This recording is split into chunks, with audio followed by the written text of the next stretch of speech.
have to remember to actually hit some keys here. So, hello everyone. My name is Marie LaBrasse. I am the Giving Tuesday chair for Southwest Florida here out of Northport, and I like to welcome you to the second half of our show today. If you were watching us on the first half, we ended with John Wright from the Punta Gorda Chamber and Joanne Kamitsky, who has the nonprofit collaboration going on. And now on to the new one. And I'm bringing up another dear friend of mine that I love to death, Ed Hill. Hello, Ed. Good morning. Good afternoon, Marie. It's been a long day already for you, hasn't it? Oh, it has, but it's been a delightful day because I've had Joanne that's been co-hosting, and John Wright just ended their last segment. And how do you like it so far? Oh, it's Joanne's energy. How about Joanne's energy? Oh, yeah. I've been tuning in most of the day, just in and out, and she is just so full of it. Good for her. And for her, what she started to do with a nonprofit collaborative. And let's talk about you, Ed. What are you guys doing? Because you were with the Englewood Chamber, and then you kind of got stolen away with Lightspeed Voice and for their Lightspeed Gives program. So let's go ahead and talk about that. Yeah, it's like you mentioned, I was with the Englewood Chamber for 6 years, and prior to that, Marie, if I can just kind of mention this, I've enjoyed a lot of your guests that have been on today, and I know you've made mention about the leadership programs, and I can tell folks, if anybody would like to get connected to the community, to learn about the community, to learn about the needs and the resources available, there's no better way than to join one of the chamber leadership programs. I know you've been a big part of those through the years. When I graduated from Leadership Charlotte, well, it was 2012, I think it was, my world has changed. And so I owe a lot of it to the leadership programs. So, and I know a lot of your guests have been part of that program as well. Well, and not only that, now you're the Mr. person to go for doing the Simulated Society, the SimSocs, for around the state of Florida, correct? I've been doing some of that. And in fact, we're having an orientation meeting reception tonight with the Northport folks. So we're going to bring the Northport leadership folks together. And it's just, as you know, it's just a lot of fun. Right. And I am going to be, after I'm done today, I'm dropping in on there because I have a surprise for the Northport leadership class this year. Mm-hmm. So when we come by, because today is Giving Tuesday, and I thought it was appropriate for those leaders out there to know that giving back to your community and learning about your community is very special. To make sure that you're making a difference within your community. I saw Brad's trying to come up, but his screen is black, so I don't know what's going on. He came up one time. There you are, Brad. There's Brad. There you are, Brad. Everything's mirror image, so if you're going right, it's really left. There you go. There you go. With that. So, Ed, I'm going to let you take it away because this is your hour, and these are your people. Right. Well, Marie, I appreciate that. Brad, who is the owner of Lightspeed Voice. Brad, welcome. Hello, and thank you for having me. Marie was just asking a little bit about Lightspeed Gives. We got sidetracked a little bit before we get into that. But first, I did join the company about a year ago. I've been out there representing Lightspeed Voice and Lightspeed Gives.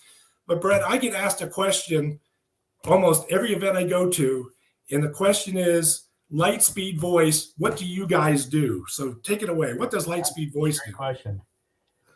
Well, I think if I were to summarize in a kind of markety, concise way, I would say that we enable companies to enhance their ability to communicate, and that's with their clients and their prospects. And we have a strategic use of modern telecommunications tools. So we give our clients a unique set of tools and integrations to better manage their time through the automation of telephone calls, text messages, emails, and an unprecedented perspective into the life of their business with easy to use call reporting, call recording, and time management. So to kind of sum that up in short, we replace your current telephone system. We give you our telephone system, and then we become your telephone company. And an awesome, easy to use website to manage all aspects of your communication. So, And it's not just for companies to make phone calls with. I mean, right? I mean, it's, if people aren't taking advantage of today's technology, they're really missing the boat and probably falling behind. well, that's right, because telecommunications has evolved from just simply picking up the phone and making and receiving telephone calls.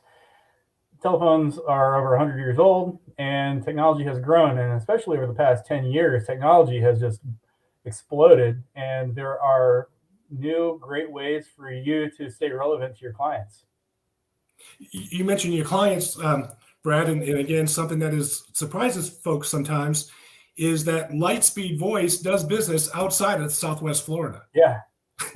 Tell us, tell the listeners where the clients are of Lightspeed Voice. Yeah, absolutely. I mean, just to say, our customers, wherever they are, they're our neighbors and our friends, and we serve companies of all sizes in both small towns and large cities across the country. And our customers are represented by many different industries, from manufacturing to professional services and everything in between. But to directly answer your question, we actually have customers in all 50 states, including Puerto Rico and some overseas in countries like Panama and India. So we're really serving a wide array of clients in a national and even somewhat international way. So it's a lot of growth. Which is something that, frankly, I was not that aware of, up until a year ago. And when I spend my time in the office, just listening to the inside salespeople and all the tech people, and it's a fascinating operation, and obviously been very successful. Oh, thanks. And part of the as recognition of your success, I mean, you have received a number of national awards. Is that correct? We have, yeah. So we've been very fortunate over the years to have an amazing team of professionals, and I think it's mostly important to illustrate the contribution that they've made here at our company, because without them, we would have nothing and we would be nothing. It's truly because of their hard work and dedication that we've been able to be eligible for this amazing national recognition. So we've been on the Inc. 5000 list for 5 years in a row as one of the fastest growing companies in the United States. We've been on the Deloitte Technology Fast 500, which also illustrates the 500 fastest growing technology companies in the United States. And we've been on that list with other famous publicly traded, well-known companies. And it's really cool and humbling to have these kind of opportunities to give us some sort of credence to the hard work that, we provide to our clients every day. Also, some of my more favorite awards are the local awards. So we've been on the Tampa Bay Fast 50 for the past 4 years in a row, and that's the fastest 50 companies, fastest growing companies in Tampa Bay. We've been a Florida Companies to Watch recipient, which is an very exciting award because you can only win it once. And out of thousands of applicants each year, they only choose 90 companies out of the whole entire state. And so we're very excited to win that in 2017. Well, one of the mottos of Lightspeed Voice is more than just talk, but the company is also more than just business. And tell us a little bit about your involvement with the charities, within the community, Brad. Yeah, absolutely. A lot of people say they're going to do something, or wouldn't it be cool if? And we decided here at Lightspeed that talk is cheap, and we've had a mantra for many years, and that's do what you say you're going to do.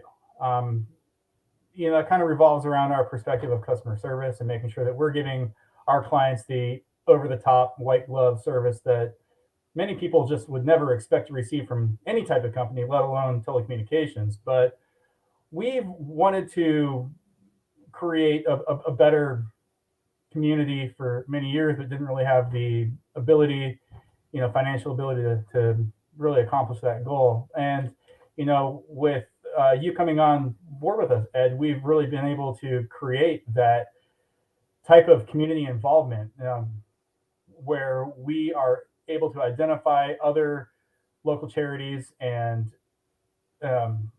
give them the resources and the ability to better produce the gift that they're giving to our community. So we're helping charities. Yeah, and you mentioned that we did launch the initiative January 1 called Lightspeed Gives, and it's been extremely successful. I mean, we've had our giving lunches that we have each quarter. We recognize organizations and we fund their grant requests. Brad, just share some of your thoughts attending those lunches and the feedback you receive from those in the community. It's heartwarming. It's just so enlightening because everybody hears of charities or community organizations, and it almost just becomes something that goes in one ear and out the other because you hear it so often. But to actually see good that can be done, and that is done through these organizations, to witness firsthand what they're doing for the community, and just to be a small part of their focus is an extremely humbling experience. And to see them put resources that we're providing to good use that are going to help other people is just, it doesn't get any better than that. Yeah.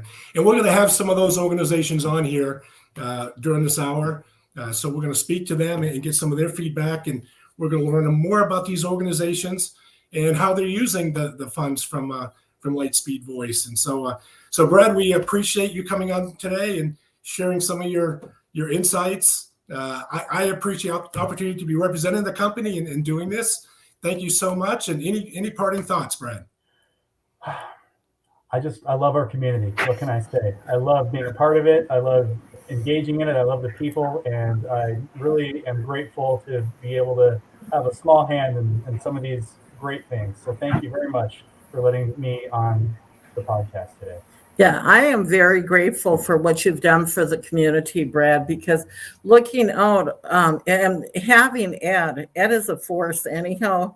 Any of us that know him, he's a force to be reckoned with. Yeah. And out in the community, everybody is talking about, oh, do you know about what Lightspeed Gives? Well, it takes a long time for people to realize that there's organizations out there like your business that does things like this. So, and I see your guest is in the room now, your new one. All right. Very good. Thank you, Brad. Bye-bye, Brad. Have a great day. Bye. Thank you. Thank you. Hello, Amanda. Hello. Amanda is the clinical director for the Child Protection Center. I had the pleasure of delivering some items to your office last week and learning more about your organization. So Amanda, first just tell us a little bit about yourself and your organization and just enlighten us, if you will. Sure. Well, I'm Amanda Jans, as you've said, and I am the clinical director at the Child Protection Center, which means I oversee the therapy programs here. We have several programs that are a part of the Child Protection Center. Our overall mission is helping with prevention, intervention, and treatment for children who have experienced abuse or maltreatment. Then the therapy program specifically, we treat victims of either physical or sexual abuse. So that's my main role here, is overseeing the treatment programs for those children. And the organization has been around for how long? Oh gosh, I believe it's 41 years now. Wow. Okay. Yeah. And I know I was delivering, you folks submitted a grant request from Lightspeed Gives, which was granted. And the way the program works is that we then purchase the items based upon your recommendations. So those items came in and I delivered them to you. And I made the comment as I was delivering these that, because our grants are limited to $1,000. And I just made the comment. I said, we're not changing the world with these $1,000 grants. And I was corrected, if you will. So please share that story. Sure. So to kind of go a little bit backstory, the items that Lightspeed grants, the grant provided for us, were items for an initiative we instituted last year called our Packs of Healing. And basically what those are packs that are for different age groups of the children we work with. And they contain different items that help the children or the teens with their ability to use their coping skills that they're learning in therapy. And so those have brought a lot of assistance with the children in being able to actually use the skills. But one of the unanticipated uses, but like truly life-changing impacts that we've been able to have is sometimes I'm called upon, or our therapists are called upon, to do some assessments for clients when they come in and, they're really at the lowest of the low. They are not sure, in fact, if they want to remain in this world. They are actively feeling suicidal.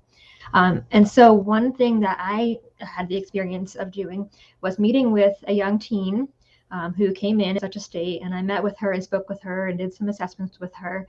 And what I was able to do was provide her with one of these packs and walk her through each of the items that were in there that were going to help her be able to calm and relax and to express her feelings safely and in a healthy way. And so instead of having to send that young lady to the hospital that evening for inpatient hospitalization, I was able to send her home with a plan and with a pack full of support to keep her safe. And you told me that, it just kind of took my breath away hearing that. Sometimes we're not aware of the impact that we are making. So to hear stories like that is just, it's very fulfilling. Absolutely. And I'm sure you probably have a similar kind of stories, as far as helping folks. Absolutely. And so, like I said, that was kind of one of the effects we didn't anticipate, but has become, a great way to use our packs. But also with our regular therapy clients, the goal is to give one to, each of our clients so that they can use their skills at home. And we've seen, clients come in that they maybe have been in therapy for years. They've had many experiences, some good, some bad. And we've been able to give these items to these clients and literally watch their faces light up, watch them pick through the things one by one and talk about how excited they are to use them. And these are clients who maybe came in and were, I'm not doing this. I'm not interested in what you have to say or what you can teach me.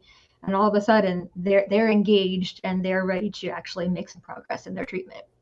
That's great work. And as I understand it, you're looking to possibly expand the operation. Tell us about that. Absolutely. So we are currently under contract. We are about to purchase a larger footprint in the Northport area.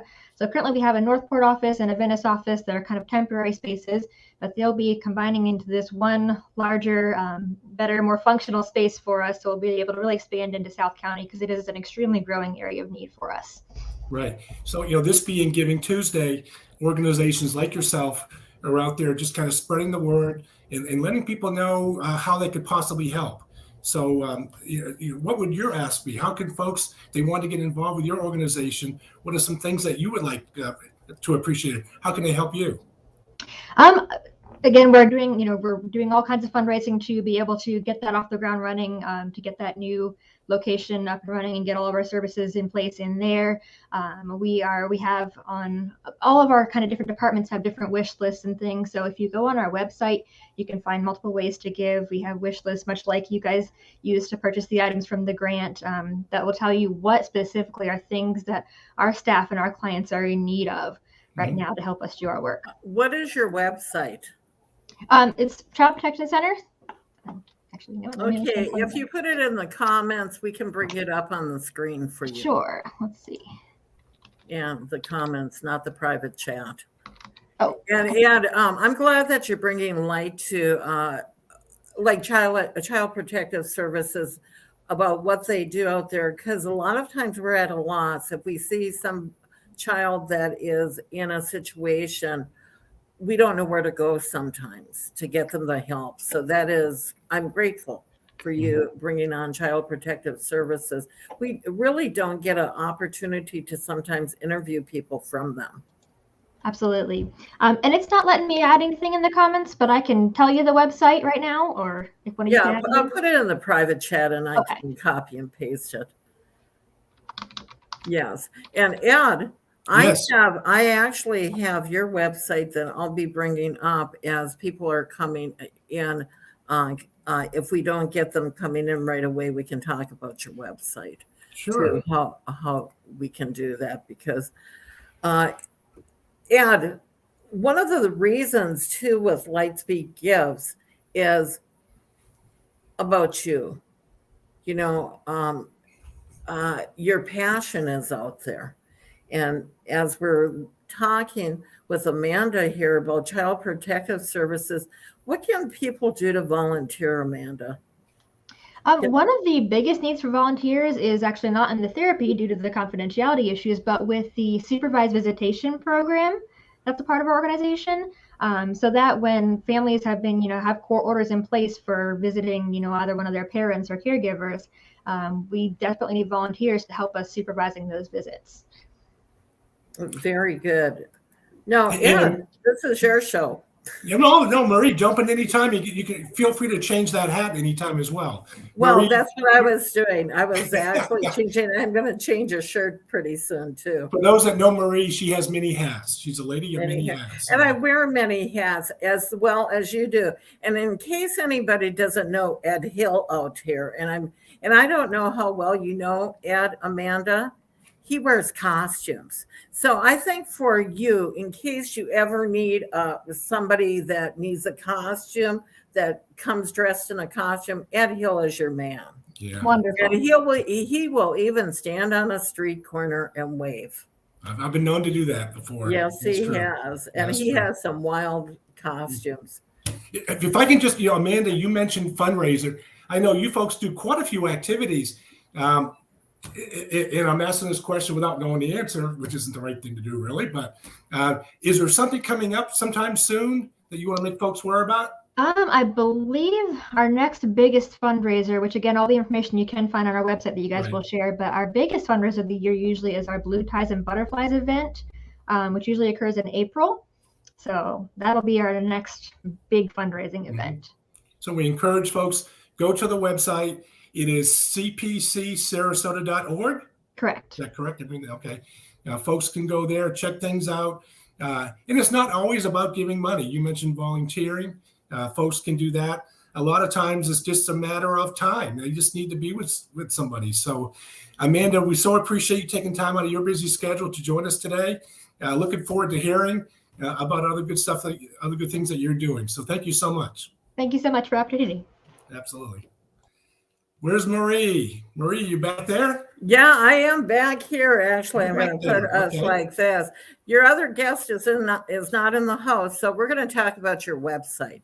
Sure, absolutely. Oh, actually, Linda Lusk is coming in, and Linda, I've known Linda for a long time, and I actually took a show for. Hi, Linda. Hello there, Marie. A show for John Rawlings, and he has Kara on his show once a month, the first Monday of the month. In case you want to know anything about the Center for Emergency Rape Abuse out of Charlotte County. And your sister, what's the name of the sister company that's in Sarasota? Spark. Spark is the agency up there. Mm-hmm. Okay. And what you guys are doing now, I heard that you're going back to the cut above too, that you're looking into doing the cut above, where hairdressers actually can identify abuse going on. And this isn't my show, so I'm No, Marie, please. Yeah, because I know a lot about care. I've been really involved in a lot of ways and about the different things that you've done. The Cut Above program you had a few years back, and the Green Dot program you can talk about too. What that's all about because of how to react. And I can bring up your website while you guys are talking. But the Cut Above, and I talked to my hairdresser and I said, do you know about the Cut Above? And she said, no, but they'd be interested in it because they see people come in with abuse. Right. I'll mention it to Karen. We've done some training on that, but it's been a few years since we've done that. Right. During COVID. Yeah. That's a real personal relationship. And besides confidence is being shared, a hairdresser may also see signs of abuse and may bring it up or encourage the person to get some assistance. Right. Mm-hmm. Right. And I don't think Ed even knows about that and all the different ways. How about the Green Dot program? Ed, do you know about the Green Dot program? I've heard something about it, but I would not be able to explain it. Okay. And that's what Linda is here for, because a lot of people need to be educated how to react when you see abuse going on. So take it away, Ed. This is your show. Well, welcome, Linda. Thank you for joining us. Thanks. And the reason one of the reasons I reached out to you folks is the first quarter, the first time we funded grants from Lightspeed Gives was one of them to your organization. And it's really one of my favorite ones to date. We were able to re-equip your kitchen with new dishes and glasses, and it just was a real heartwarming gift from us, knowing that these women, for the most part, that's their time of bonding and support, and to be able to have them enjoying their time together, their fellowship with new dishes, and they even picked out the patterns. So tell us what kind of impact possibly that had with the folks in your center. Well, first of all, when someone does come into care for emergency shelter, they're coming in crisis. You don't know at the point of time exactly what has happened. Have they been emotionally abused, physically abused? Have the children been affected? Certainly they're affected by any abuse in the household, but you're coming to an unknown place, so you kind of think, oh, institution, right? Well, we try not to have that effect. We have a large communal living area, and once we got our kitchen done, it was such a treat when we could get the funds together to get that kitchen rebuilt, because it had put a lot of service for close to 30 years.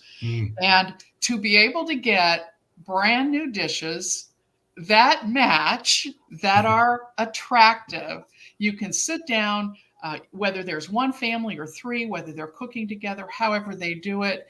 The fact that it's a more normal situation is just wonderful. Their kids are in a more normal situation. The parents can relax a little bit.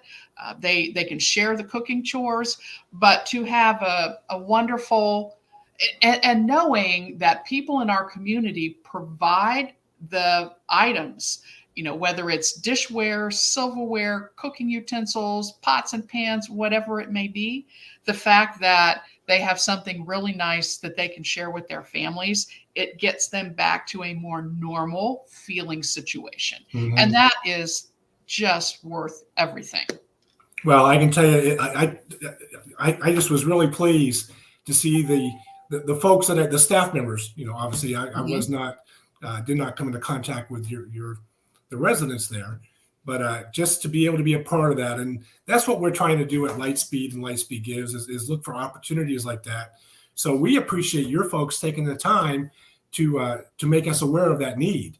So we thank you very much. It really is. We do a lot of little happy dances around sometimes at work because somebody does something for a client of ours, or is focused on helping survivors or the children of survivors. And, people are coming out of crisis. They're trying to make arrangements for their new lives. They're connected with a lot of resources through care, but to have some sense of normalcy, whether it's, having a meal and being able to sit down and read a story with your child before they go to bed, and there's no arguments and fights in the household, that just it is really, really heartwarming for the client and for the children.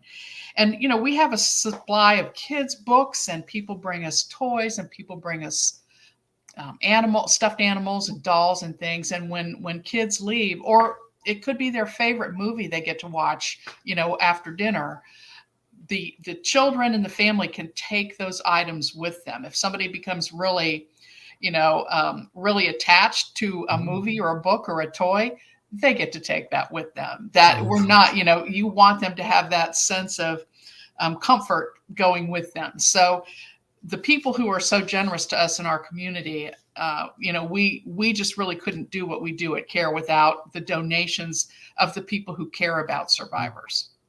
Well, and a great example of people within the community that do care, you'll see evidence of that coming up in January, because I understand you have an event coming up in January that we should know about. That's true. That's true. We have our annual Care Ball coming up, which is our major fundraiser of the years, and we were sad to cancel it last year, but it is coming. It will be the last Saturday in January at the Event Center, and that's January 29th, and the event is under the big top.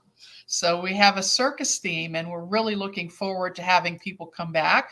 I think that people will be really looking forward to coming and having a good time as we get back to more normal events and gatherings.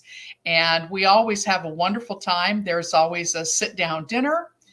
There'll be a few words from our board chair and our executive director, Karen McElhaney, and we will always have a wonderful silent auction. There'll be music, and we always have gaming.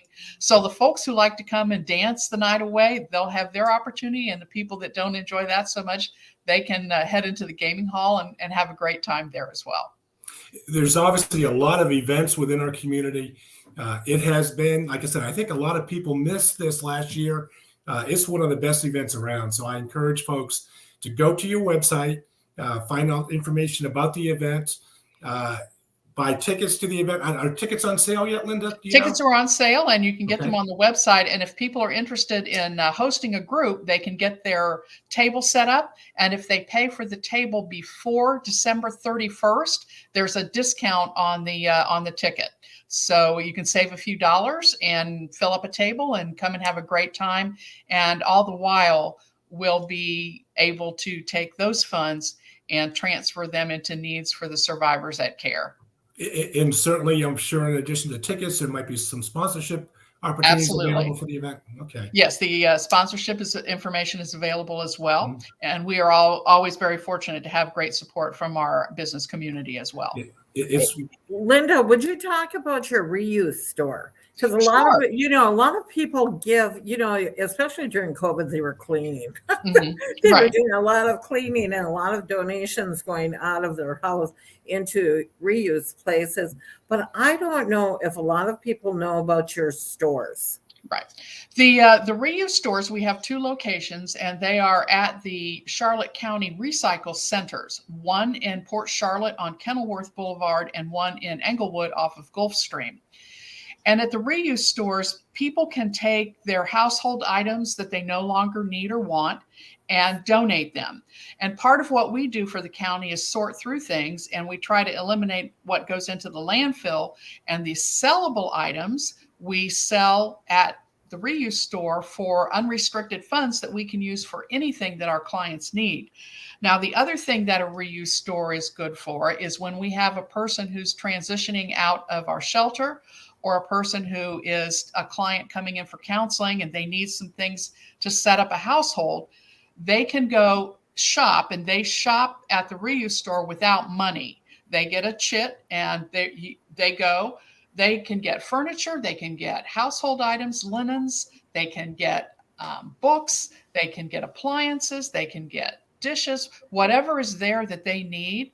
So it's a great source for people who we serve who are setting up their new households, and for people who like to go and find a great bargain. There are people I know who go in there looking for craft and sewing items, tools, boat stuff. People make their regular rounds. So it's a great place to donate and get things out of your house when you're doing your deep cleaning. And then it's also a wonderful resource for us for unrestricted funds, and also benefits individuals who are setting up their new homes. And that's one of the things that we do in our household when we donate. I'm sorry to say, we don't donate to Goodwill. We do it to the CARE. We do it to some of these other places that are smaller, local places that really, really need the resources. And it's a way of me cleaning out and also donating to, I know it's going to a good place. I really do.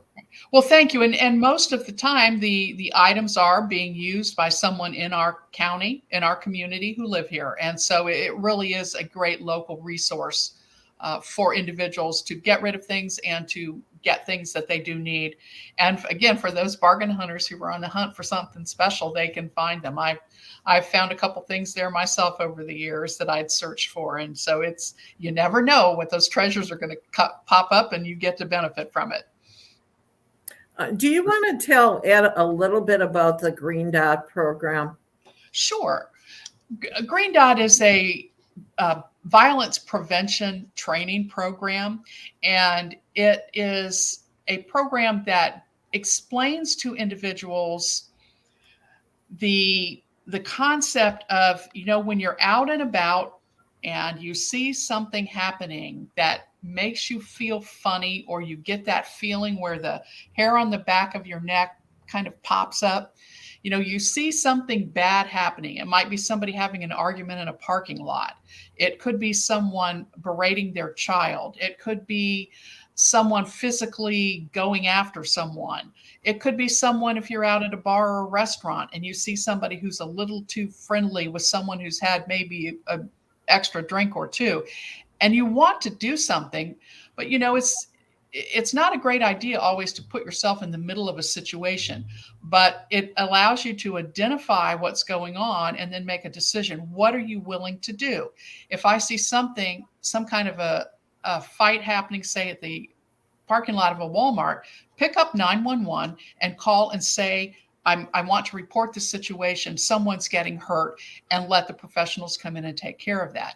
If you're in a bar or restaurant and you see something unusual, look for the restaurant or bar manager and say, I've noticed this individual over here is paying a little more attention to that individual than I think is right, and let them intercede and take care of it. You could be at a party and maybe a couple that is having an argument in the kitchen and it's escalating. You can walk through and say, "Oh, have you seen my cell phone or my car keys? I seem to have lost them." And diffuse the situation. I see on your website, accidentally spill a drink. Exactly. That's It like creates that. some kind of a diversion, and it helps people give them. If you think about it in advance, then if you see something happening, you're prepared to handle it and deal with it without putting yourself right into the middle of it. And that could be potentially dangerous. So it allows us to do something when we see something going on that we think is wrong, and it allows us to interject a way to diffuse it or get help for that individual who needs help. Yeah, that's a great idea. Yeah, I think a lot of the people out in the general society do not know about these programs, and they're right there in your backyard. The material is out there for you to utilize, and they're helpful, but the confidentiality too, because it is for the Center for Emergency and Rape Abuse, and sex trafficking too is a big thing that's going on. And I see your next guest is in our stream, so I will get off here.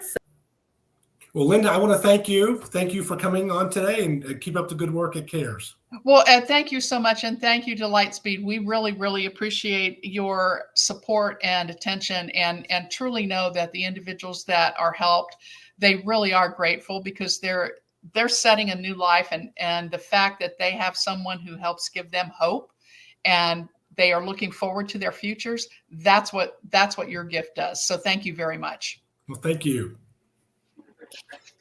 Mike, good to see you. Hey, Ed, how you doing? Doing great. I'd like to introduce, if I could, Mike Stevens. He's the club director of the Robert and Jones Lee Boys and Girls Club.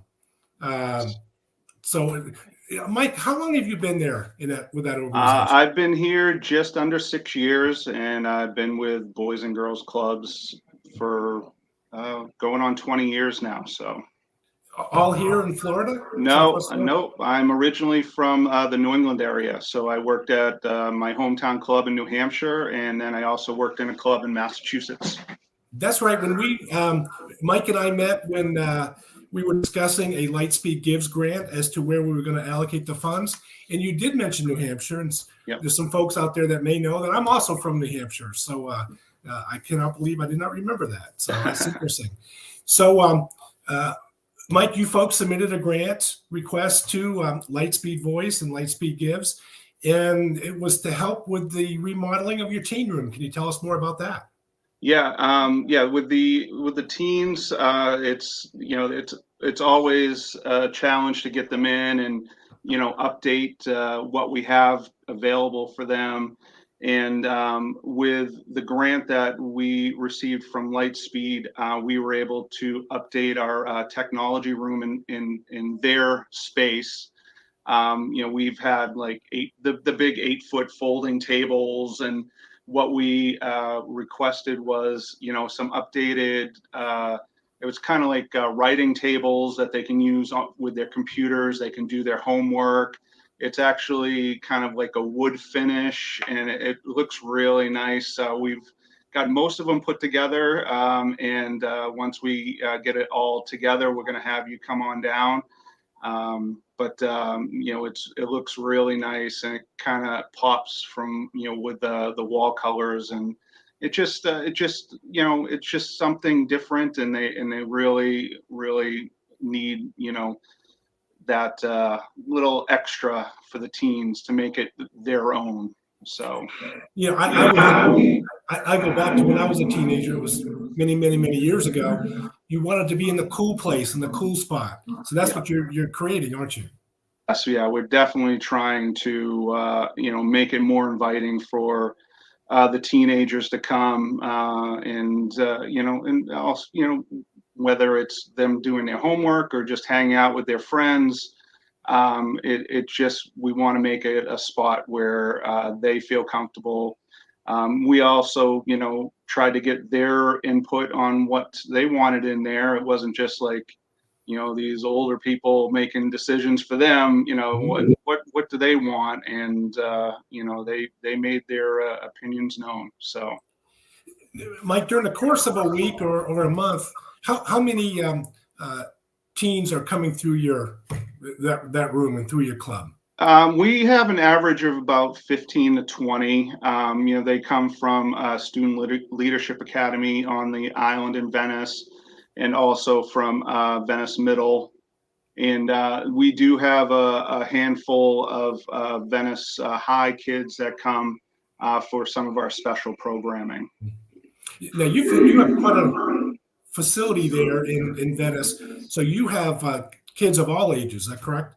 That is correct. We start at age 6, and we can have members up to age 18. So, and during the course of an average week, how many kids are coming through your front doors? Right now, we are seeing an average daily attendance of about 95 kids. Wow. You know, the numbers are starting to go up, you know, with, you know, things being shut down previously.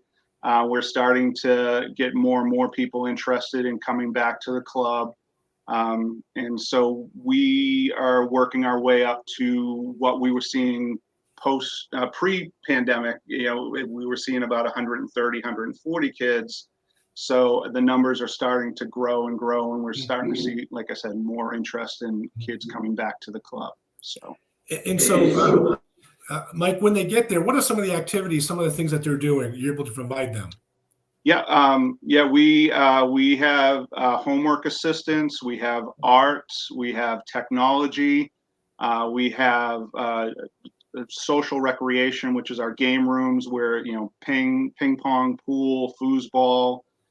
We have a gymnasium that they use. We have outside basketball courts. We're also located next to Special Olympics and Challenger Baseball. There's a track and field here as well, so we're able to get them out there. They can do some laps to get some energy out, and so yeah, with, you know, homework, you know, we're focused a lot on academic success, making sure that the kids are getting their homework done. If they're coming here, healthy lifestyles. We have leadership programs for our teens as well. And our kids, all of our kids that are here are currently working on a fine arts exhibit that's a National Boys and Girls Club program. So we start locally, and then we work our way up. And last year, we actually had somebody from our club won a national award for 10 to 12-year-olds. It was a multicolor project that she did. And so we should be getting some type of recognition soon on that. Could be a famous artist someday. Who knows? Possible.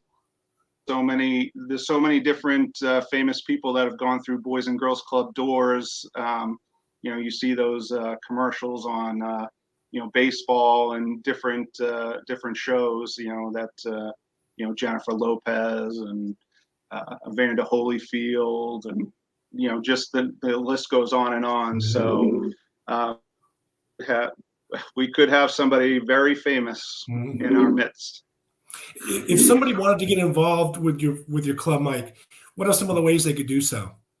They can give us a call. Our phone number is 941-485-7050. We're located on Gulf Coast Boulevard, 920 Gulf Coast Boulevard. They could come by and get some more information. And we also on our website, which is www.bgcsdc.org. So it's Boys and Girls Clubs of Sarasota and Desoto counties, which recently was changed.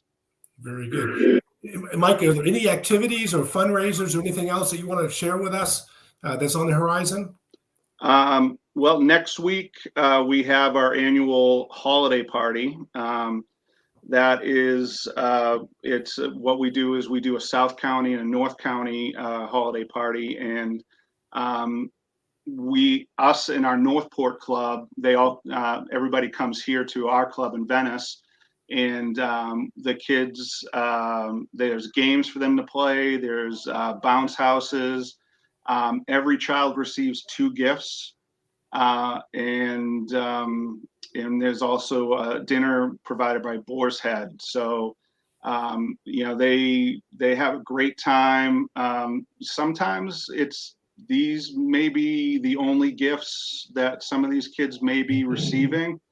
There's also been children who've come and said, can I pick, it's a girl, and can I pick a boy's gift for my little brother? So, it's some of those, heartwarming stories that come out of this, and they just have a great time.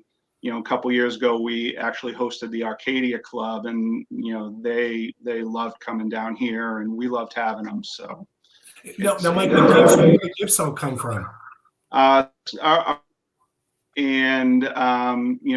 If somebody is interested in helping out or providing some type of means to help us get those gifts, they can contact me. Our VP of Operation does most of the ordering, so I can pass any information along to her, and they could help out in that way. No, very good. Well, Mike, is there anything else you'd like to add before we close? No, I think we've gone over everything. I just want to thank Lightspeed for helping us with our teen room project. We're off to a great start, and we just really appreciate the support that we received from you. No, we're glad we could do that. Very good. Thank you, Mike. Thank you very much. Okay. We'll talk to you soon. Bye. Yeah, take care. Is Maria, you back there? There she is. Yes, I am. Yes, I am. And I have your Lightspeed Give website up. And this segment, and it's the end of the segment, you're going to be talking about how a nonprofit can apply for a grant with you, correct? That's it. That's it. Very simple.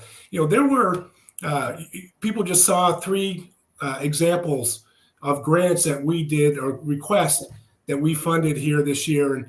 And Marie, so far through the first 3 quarters of the year, we launched this on January 1.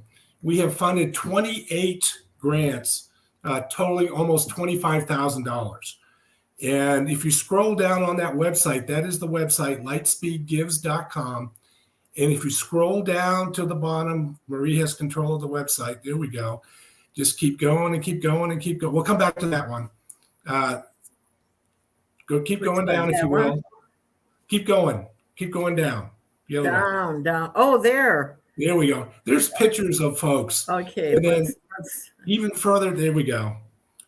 We bought these folks, the Venice Wildlife Center, a new freezer for them to keep their food in for their animals as they rehabilitate them. That's just an example. But there's a list of all, if you keep going down to the bottom of the page, there's a list of all, keep going, there you go. Those are all photographs. Oh, here they are. There's a list of all the different organizations. You had the Imagination Library on earlier today. We're purchasing some books. The Northport Little League, we just purchased them a significant supply of baseballs. The Twig, sneakers for their location. Valerie's House, you had them on earlier. Family Promise, again, these are Awakened Church Pantry. They started a pantry a year or so ago there in Northport, but they're outside in the elements. And so we purchased them some tents that they're volunteers. And that's the direction of these grants, Marie, that it's all these organizations that you've been highlighting today and that they're all very, very worthy organizations, and they need the funding. The way that we're handling our gifts and donations, if you will, is we go to these organizations and we ask them, what do you need? What would help you? Mike just talked about the computer tables for their teen room. And so we work with these organizations. They give us a list of tangible items or a tangible item, and then we go out there and actually purchase that item for them. It's a very simple process. Right there in the middle of the page, it says request a grant. It's just a simple, that's it. We just ask for who they are and what would the grant be used for.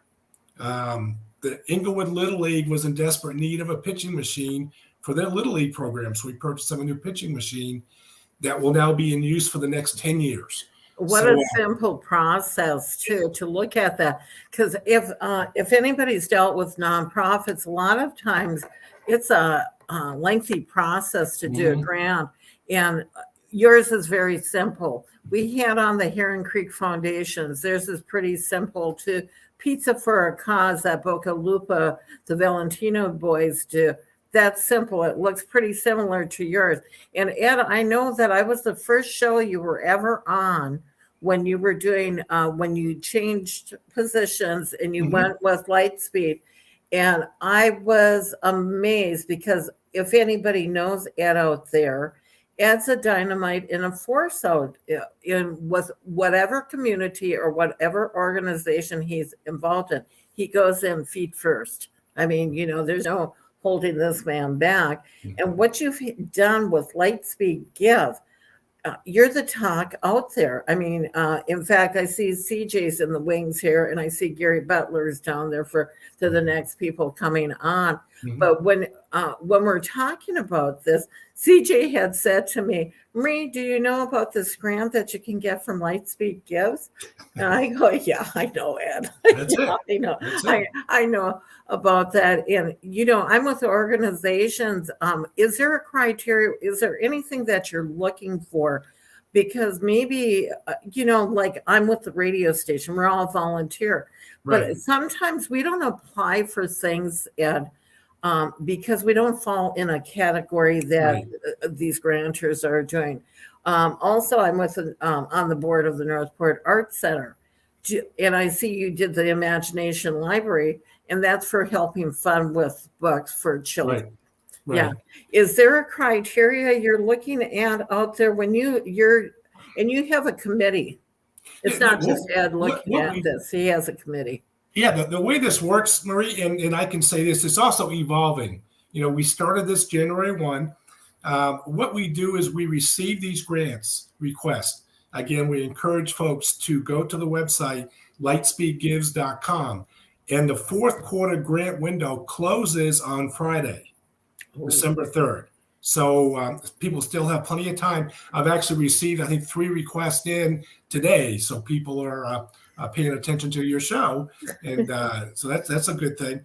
But the deadline ends on Friday. And then what we will do is we'll take those requests. Brad and his wife, Lourdes, and I will sit down and just look at them just to make sure that they're consistent with the spirit of Lightspeed Voice and Lightspeed Gives.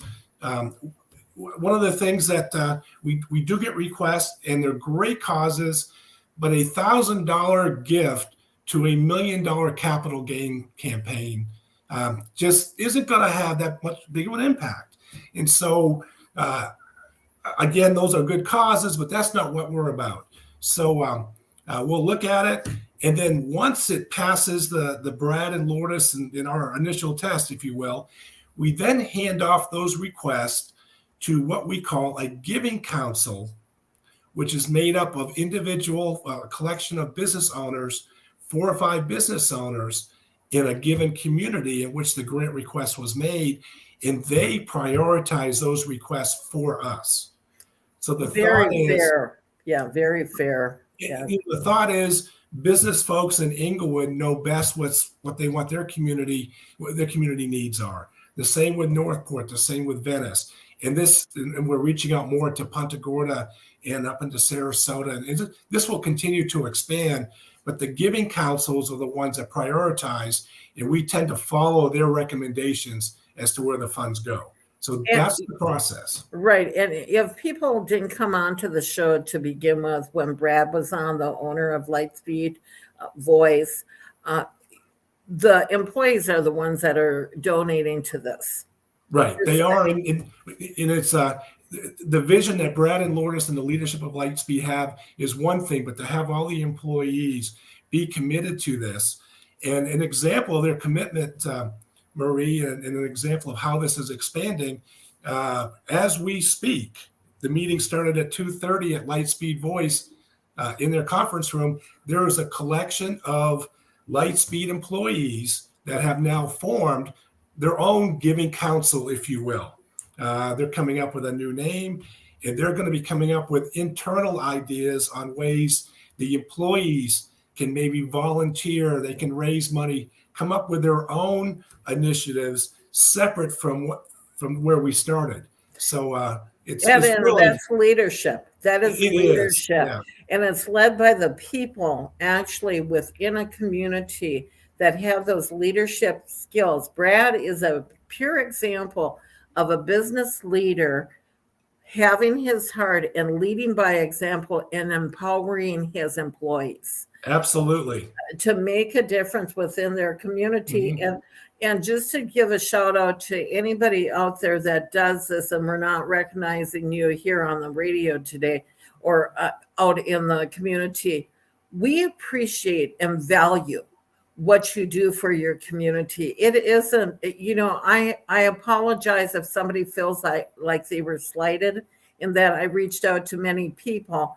And Ed found he was only doing an hour, and he said, this is a lot of work to put this stuff together, right? That's true. Getting this all together.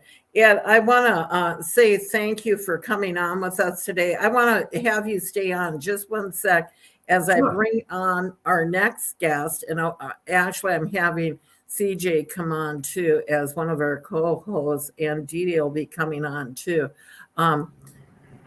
Gary Butler from the Military Heritage Museum. And let me tell you, Ed, you've been there. I have.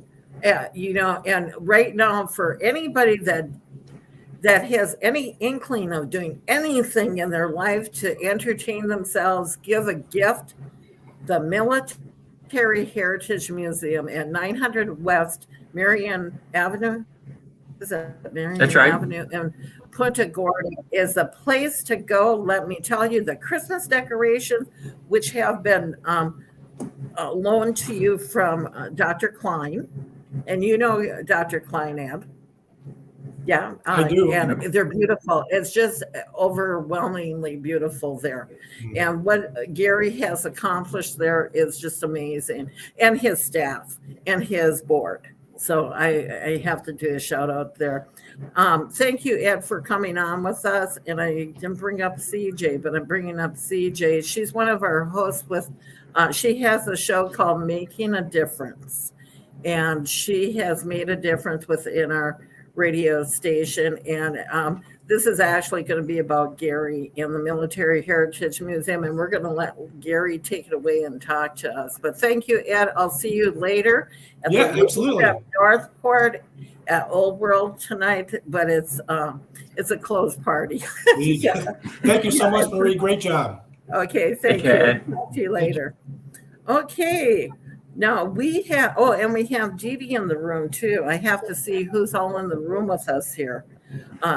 Thank you guys for coming on. And Gary, I know that you go like, boy, there's a lot of people in the room. Well, we're here for you. This is your time, Gary. It's not our time, but we want to talk to you. We're really, really excited to talk to you, Gary, about the Military Heritage Museum. And I'm going to put you in the spotlight.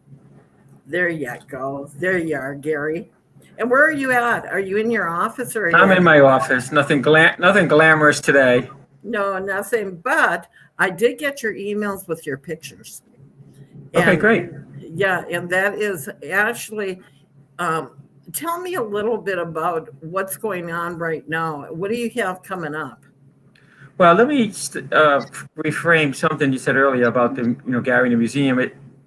I really think it should be the Military Heritage Museum and the incredible veterans that serve here. It's just we're just so blessed to have these wonderful folks. I've been spending all day working on our AmeriCorps grant, which is allows us to focus on veterans and as volunteers, and so we're so excited and about these wonderful volunteers that come here, and they're from all ages and all branches of the armed forces, and from just recently leaving the military to we have several that are in their 90s, and one in particular who works on the flight simulators. So I think that when I think of the museum, you can't not think about those that really keep it going every day. We do obviously have quite a bit going on. It is Veterans Appreciation Month, and so today is the last day of that month. But it's been a very busy month between the documentaries and lectures that we've done throughout the month, as well as the incredible Veterans Day program that we put together this year. Now we move into the December timeframe, and now we focus in on the theme of the month is Christmas in the military, and got a lot of stuff going on there.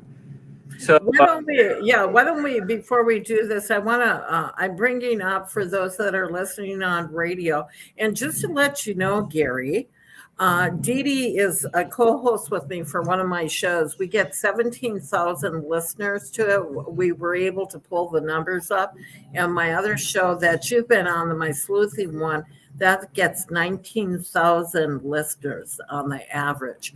That's great. Did not know that.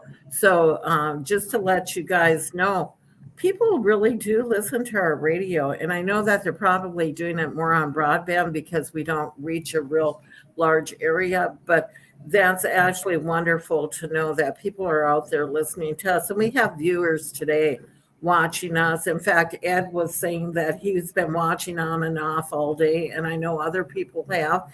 People have been walking in here and handing us checks.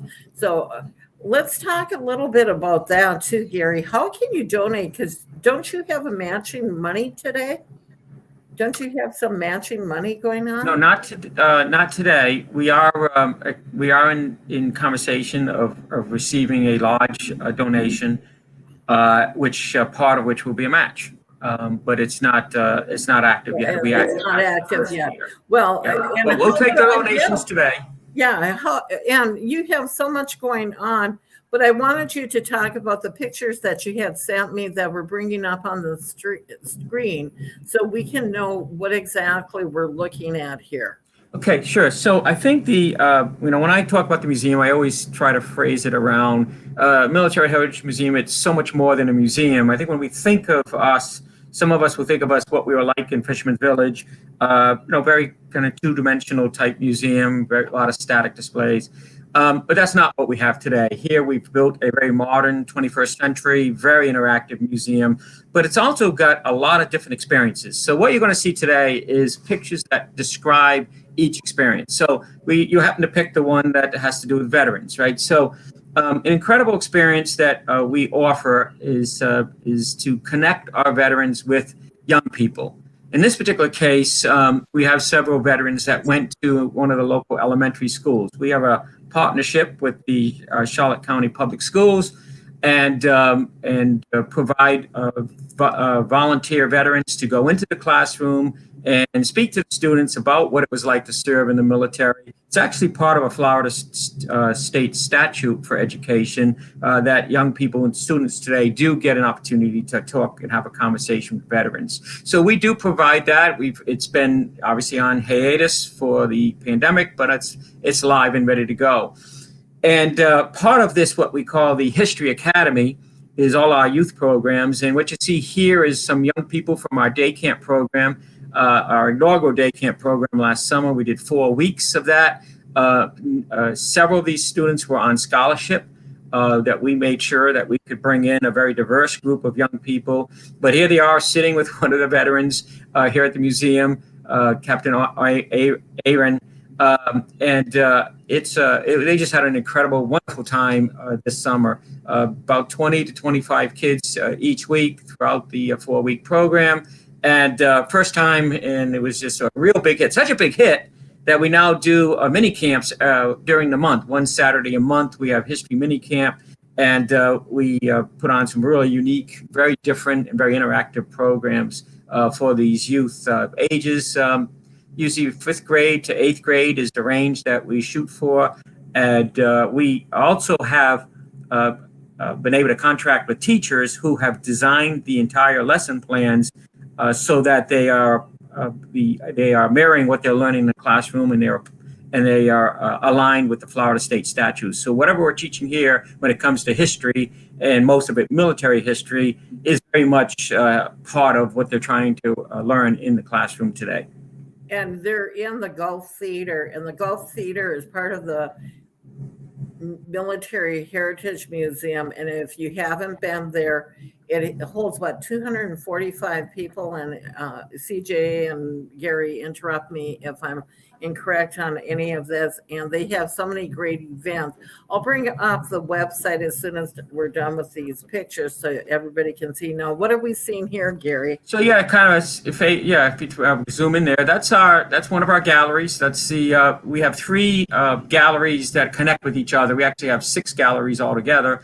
But this is kind of a view walking through the 3 galleries that connect, starting with the Revolutionary War all the way to the Gulf Wars and in the war in Afghanistan. So very interactive. You can see the TV, you can see the graphics and the artifacts. It's just, as I said, a very modern museum that try to interact all different ways of storytelling using multimedia. So the Gulf Theater, we already saw one other slide. This is an example of one of the programs. These are the Navy Navy League cadets, and what a wonderful opportunity. I think there are some JROTC young people there. Did a great program in the theater. Invited them there. They had a presentation for a Merchant Marine, World War II veteran. And just an example of what we can do in the theater. You're right, it's 247 seats, great acoustics, and totally been upgraded with 21st century technology. So it allows us to do a lot of different type of programs in that theater. And when he's talking about that, because of the technology here, actually, I meant to actually be streaming to the Military Heritage Museum. I got too carried away here to do that. But the flight simulator experience here now, this is another good thing too, right? Yeah, we have, these are kind of our signature exhibit area, activity area, the flight simulators and the virtual reality.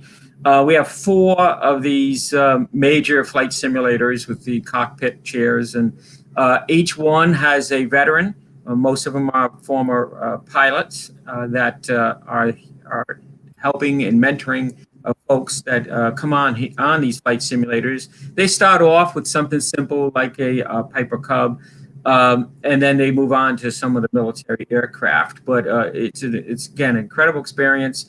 And luckily we have 4 of these in this one room, and so we're allowed to handle quite a few during the course of a day. And another example of our virtual reality room, this particular area allows us to, using the Oculus glasses, really provide a whole different, unique way to experience history.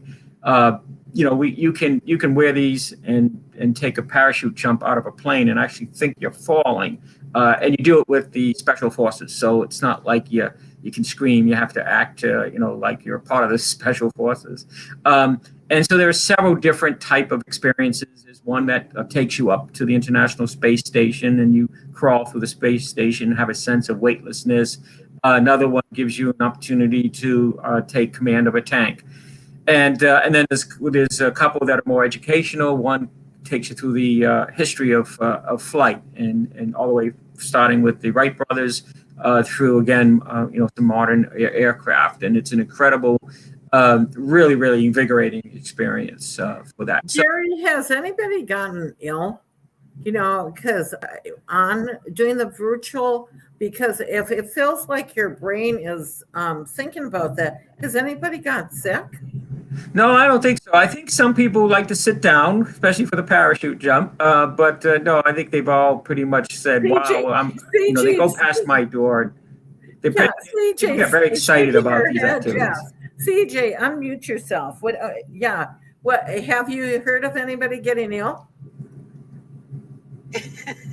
You got sick. It was jumping out of the airplane. I just have never done that, and I just can't see the sense in jumping out of something that's perfectly running. So that was it was very realistic, because you can look up and around and you can see the people that are jumping after you, and it got to me. Okay, it just did. But I didn't upcheck. No, I just good to know. Yeah, I was happy when it quit.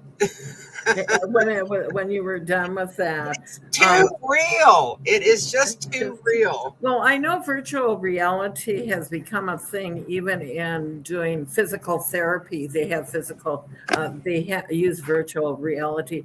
Gary, what would you tell to our audience about what are your hours now? And I'll bring up your website. Sure. We're open Tuesday through Saturday, and we're open from 10 a.m. to 4 p.m. The flight simulators close at 3 o'clock p.m. But it's it gives people a lot to do. There's a documentary every day at 1 o'clock. So in the theater, we change it out each week, so it's a different one each week. I think this week it's all about military medicine and health and medical care that they go through. So they're not just they're unusual documentaries that you probably haven't seen on streaming on any channels. So we like to keep something different every week.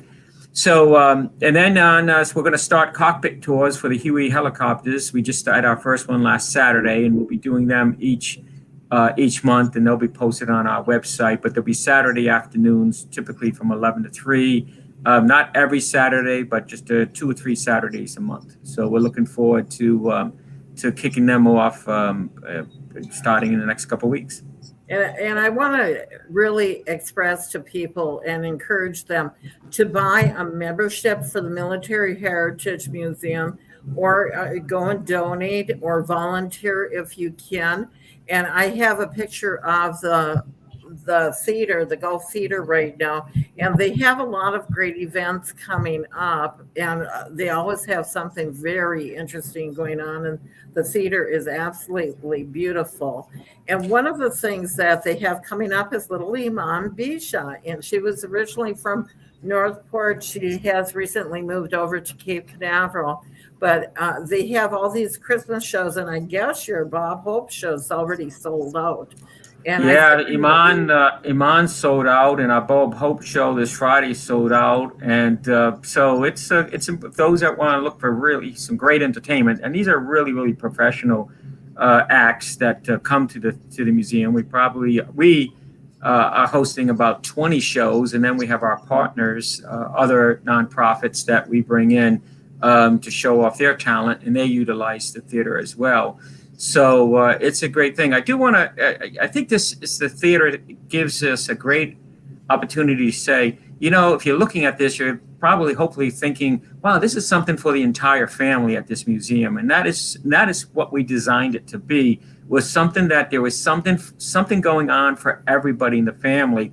What's been wonderful this past week with the holidays is to see how many families are coming in the museum during the daytime with young people, young children. We have scavenger hunts, so we have several activities that are made specifically for youth when they come and visit the museum with their family. They go up to the library. Our librarian, who's another great volunteer, veteran, He gives everybody a little toy soldier. If they go in the main atrium, they can get an activity packet, things that they can do at home. And so it's a really, really unique experience. So it's definitely, you got shows in the theater. I'm taking my parents to the Bob Hope show on Friday. So it just meets the needs of so many parts of the community. Before we end, Gary, because today's Giving Tuesday, and on the bottom I have scrolling across some of the foundations that have given to you and different organizations, would you like to do a shout out to all the people that sponsor you, that volunteer there to also donate, and just be to everybody out there? We're grateful for a volunteer is priceless. And just an organization like the Military Heritage Museum, which is a 501c3, pretty much volunteer all based. You depend on those volunteers to make you survive. Yeah, we do. I mean, we have, we just have, like I said, so many going on and so many volunteers that are not only helping us, but helping other organizations. We host several veteran support groups. We do one is Project Healing Waters. I give a shout out to them. They come in the museum and they teach. They work with veterans of PTSD using fly tie fishing, and so they do their activities in the museum and then they take them out on excursion. The Legacy Wolfhounds help match dogs that they've rescued from kill shelters. They rehabilitate them and they match them with veterans, and all of that training takes place in our garage underneath the museum. And of course, Reads Across America, another one of the veterans support groups that we help out. And I know I've missed several that come here.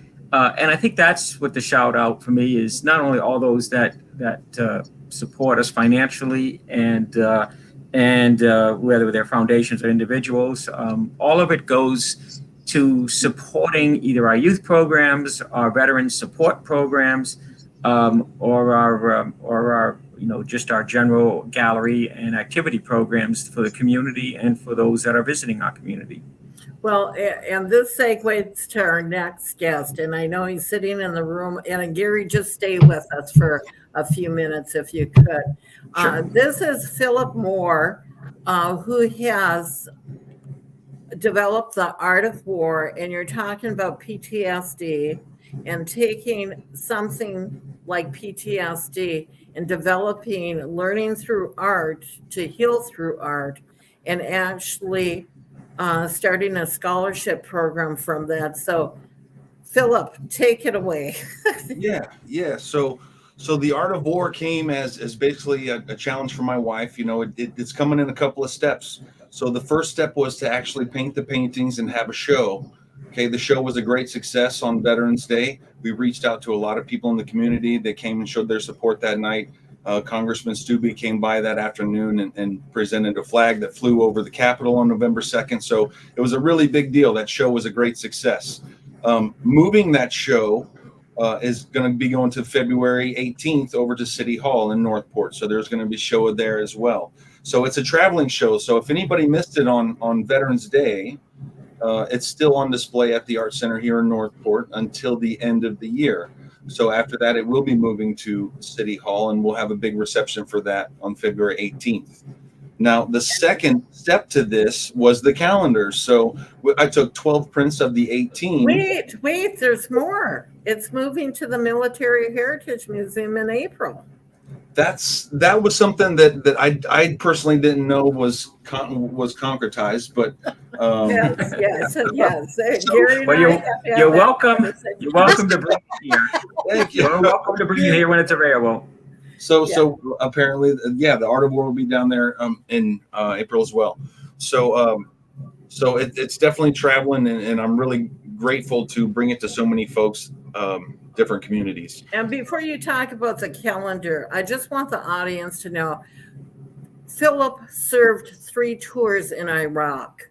Now, and one of the things that he taught to me and Dee Dee on a different show is he talked about the PTSD. When a lot of these soldiers come back and is serving that many tours, you know, Philip, you're better off telling the story because I didn't live it. No veteran wants to be labeled stuck in the war. Okay, we all have a story to tell. We all love to tell stories to get it off our chest, and some of us need to, and some of us don't. But none of us want to be labeled stuck in the war, so to speak. But realistically, there are things that are triggering me every single day. There's so many things that will trigger someone to remember their service overseas, and it's, you know, sometimes it's a good feeling, sometimes it's not. So art therapy is something that's helped me along the way, and PTSD is something that anybody with any sort of trauma that has been exposed to it, they need to get that out one way or another. What I did was I went through something called prolonged exposure. And so I recorded sessions of question and answer with the doctor and explaining the worst of my memories and remembering it all and bringing it all to surface, and then recording it and then listening to it over and over again. And also putting myself in a very awkwardly social situations is what either I'm going to fight or flight. Either I'm going to do the work to get over it, or I'm going to just crawl in a hole and drink myself to death, or be an antisocial that lives on 100 acres and doesn't talk to anybody. So it's my responsibility to do the steps, what I have to be a positive member in my community for those who might not be able to, or have doubts about it, or think that it's been decades that they've talked to anybody that they'll never be able to. You can get it out one way or another. Well, let's talk about your calendar. Let's talk about that now. So the 18 prints, I took 12 of them and actually made a calendar. And so that calendar, it has the original photo along with the painting and a general description of that specific scenario, what's going on that's relatable to everybody back home. So it doesn't have to be a bunch of military jargon or anything like that. Every description is relatable to somebody. They can understand what's going on in that calendar. So we've sold 131 calendars up to date as of right now. Just got a couple of more orders today. So everybody has been pouring out a lot of effort to support this. And so I'm waiting on 50 calendars right now from Nellie's Note Cards. I want to say Nellie's Note Cards in Venice. And she's been a big help with that, and she's just been pumping them out. And I know the last order of 50 that she came through with were already sold by the time we got them. So it's going strong, and I've already got 8 paintings painted for 2023 calendar. Okay, Philip, tell us what is the purpose of the calendar and about the scholarship program that came out of all of this. Right. So the purpose of the calendar that's on this website, it's all of the funds that are being generated from this are going to provide art therapy for veterans wherever they are. It's not going to be a cookie cutter experience or a gift certificate for a free class. It is going to be a personal experience for veterans that they're going to gain the art healing and art therapy that they want to seek out. And we're interested in what they want to gain from it. So it's going to be able to provide for them classes at no expense to them. It's going to provide for them materials that they'll need at no expense to them. If they don't want to come into an art center and they want to just take a class from the privacy of their home and they don't need to talk to anybody, then they can do that if that's what's going to make them comfortable about it. It's all supposed to be catered to the individual veteran that is seeking out any sort of coping mechanism that they need. And this is what this program is designed to be, is a coping mechanism in the tool chest that veterans need when they are triggered by anything. They need all the coping mechanisms and coping tools that they can get. Well, when Greg Stubbe did see your Art of War, he was touched by it because both of you were over in Iraq, one of your tours. He was there too, and you actually crossed paths during that period of time too. And he actually ordered a big painting from you. Yeah. And it was later that evening during the reception, and I got the email from him, and I was trying to keep it from everybody as long as I could, by the end of the night. But he ordered a very large soft pastel painting of the particular painting that we're actually having only a limited edition of prints made, but it's Sunrise on the City is the particular one, and it's the one in the calendar that has the sunrise amongst all the buildings in the foreground. But he ordered a very large rendition of that, so I'm in the middle of recreating that right now, and he's going to be wanting to put that up in his Washington D.C. office. So I was very, very proud to be able to provide that, and I think that would probably be my very first commissioned piece as an artist after a year of taking classes. And we didn't mention Philip is colorblind. Yes. Yep. Color. Yep. So I'm not gray and I'm not black and white or gray colorblind. It's basically a scale. So all of the warm colors are all the same to me. All of the cool colors are all the same to me. So unless they are right next to each other, I cannot tell them apart. So sometimes it's just a trial and error. And making these paintings, it's something that I don't want to have to alter them just for people what they could possibly see. I just have to be courageous enough to make that first mark of what I see, and then after that, it just comes out in all sorts of colors, I guess. And I know even Gary, you might have a question in your mind. How did he ever make it in the military being colorblind? Take it away, Philip. That they have waivers for the military. So if somebody has criminal background or they have physical condition to where they can actually get by, they have waivers. So they had a waiver for me that I have to get signed off by a captain that was at the recruiting office, and so they said, lucky for me, that they made flashlights that had lenses that could provide certain colors that'll distinguish each other. So the big deal about telling the color difference was distinguishing things on a map, reading a map and knowing what was water, what was land, what were boundary markers, things like that. So you have to be able to know where you're going. And so lucky for me, the advancement in flashlights really helped me along the way. That's wonderful. So are there any questions, CJ or Gary, that you have for Philip? Well, I think how can people hook up with you, Philip? I mean, I know there's a lot of veterans out there who have used art therapy, and I myself, I'm the local area distributor for Help Heal Veterans, and it's free crafts and craft projects. So I know how much veterans can get involved into the arts and the crafts. So how can they reach out to you to get into these classes that you're talking about? And is there any chance that we could see a sampling of that calendar? Yes, I'm bringing it up right now for everybody. How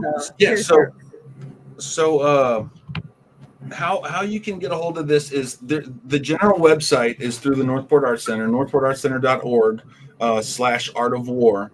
Okay. And that website, what you're seeing is it'll have a bio about the little bit of the stuff that I've been through and where I'm at. And then it'll have a little shop button that you can either buy a calendar or make a donation.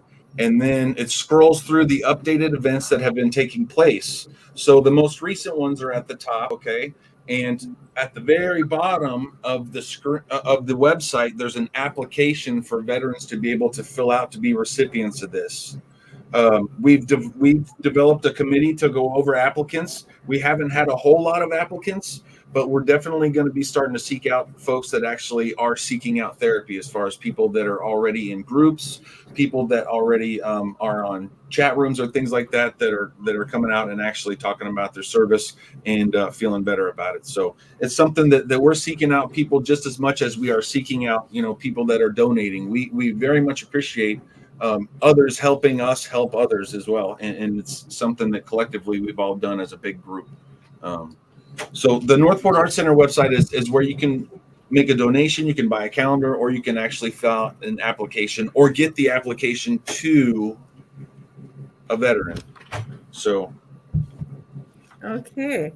Well, I was trying to bring up your calendar, and I know this is it, but Here's it right here. Dee Dee's got it right here in front of us. I got it here in the. Oh, okay. Let me do that. Let me take this off so we can see it, and I will do this with you guys so we can see it better. There you go. And if you can see, and anybody that's been in Iraq, especially when it was during the war, like Greg Stubbe, it was like taking him back. Yeah, I've talked to a few veterans that night at the show. They said, well, I started this and that, so many years ago. We haven't really thought about it much, but it's bringing back really good memories looking at these. So I'm very glad to be able to provide that. During the process of making these, it went through a lot of ups and downs and crying a little bit, and so, but it was a lot of fun, and I'm really looking forward to making the next one. Well, and I'm truthfully very grateful to you, and I know Dee Dee's actually, yeah. This is the original photograph that he had taken, and then this is the painting he depicted of the photograph, and then underneath of it, there's the story of what was happening in the photograph, so anybody could see his experiences at the same time, understand what each painting is about. And the calendars are $35. You can donate to it. And Giving Tuesday is not about the money or anything like it. It's about saying thank you or just being kind in that. But what Philip's done is he took an experience that has been very traumatic for him in his life, and he turned it around. And yeah, you went swimming in the pond, and you actually turned it around and made something very, very prosperous for other people, giving them an opportunity to heal through the art. Come on, guys! I've been here all day. Thank you. Jump in. I've been on the computer. I think Philip, it's awesome what you've done. He's right about the my son was in Iraq and now fully disabled veteran, but he the photographs, the ability to reflect back on what took place. And I think art therapy is just an incredible opportunity that is to see you taking it to a whole new level, and how you can share your story, right? I mean, it's so hard. We hear it all the time about folks who say that they never got to talk about their dad's experience or their grandfather's experience or their brother's experience or their wife's experience, and I think part of it is because just talking about it is just not the right necessary medium that it can happen in. So using art, I had a veteran last year who left me an incredible book of poems. I pick it up because it's just and it's all about his experience in the Vietnam War era. So kudos to you. What a wonderful opportunity. I can't wait to get my calendar and support your program. So thank you for sharing that today. Thanks a lot. Thank you so much. Couldn't have done it without the Art Center. And I'll tell you what, it's been quite a journey being here. And every Saturday, I look forward to coming here because that's when the little ones, the next artists are going to be here, the next generation of artists that we are inspiring. Yes. Philip volunteers for our free Saturday for the children of Northport. That's one of our long-standing programs. And we're going to be bringing on Claire Harvey, our youth director, and JJ Thompson, our assistant youth director, in just a minute. So where are they? Are they in Then we got to switch back and forth. Oh, you got to switch. Well, we're gonna. Yeah, we have actual art Zoom classes taking place right this moment in both of our other rooms. So we have to use just this room. Well, Thank you. We'll talk to Gary a little bit while they're switching them. Seeing as they give you some time here to talk. No, Gary, I don't know. I just love the Military Heritage Museum. I should be there. I should go there often, but I got to cross the bridge. And no, that isn't why. I just don't get out that much. But tell me about other things that are going on there. Oh, well, Gary, I think it's your time. I saw JJ in the background, and I don't want to keep you long. Yeah, no, I think it's been wonderful. Thank you for the opportunity to be on the show today and talk about us. And it was great to listen to what other organizations are doing. It's a wonderful time, today. We're blessed to be in a community in Florida and certainly Southwest Florida, where there are so many folks that are very supportive of, and in this particular case, our veteran populations and our young people. And when we can put the two of them together, that's when the magic takes place. When we can get our veterans to mentor, as Philip just described, working with the young people. That is, we've had a very good day in the museum when our volunteers have had a classroom of kids come in and utilize flight and virtual reality areas, because those veterans go home and they are just so happy and so proud of themselves of making a difference. And that's why they come, is they gave to the country and they want to keep giving back. So thank you for being here. Thank you so much. Thank you. And that's a good segue to these ladies, because these ladies here are the Northport Arts Center youth directors. It's actually Claire Harvey and her volunteer assistant, JJ Johnson. It's JJ Johnson, right? JJ Johnson. What is it? Thompson. I said Johnson. I'm sorry. I'm in the background, and I'm going to stay in the background. I'll let you guys talk, but that way nobody has to look at me. I've been on the radio and on streaming since 10 a.m. this morning, so it's been a long day. Yeah, take it away, Claire. Claire, tell us about Claire, you and JJ, tell us about the youth program at the Northport Arts Center and why you guys have free Saturdays and why you're married to that Barry Thorne who's a guy. That I cannot answer. I'm sorry. No, because he's such a sweetheart. But as Phil was talking about volunteering at Free Saturdays, our Free Saturday program is free art classes for youth ages 6 through 12 every Saturday through the school year, except for Christmas break or winter break. And we've been doing that since our first year here. Actually, we did it before we even had a building as much as we could. We used to do it at the library. And we've had children coming to these free Saturdays from age 6 to 12 and announce proudly that they had been coming to the Art Center half their life.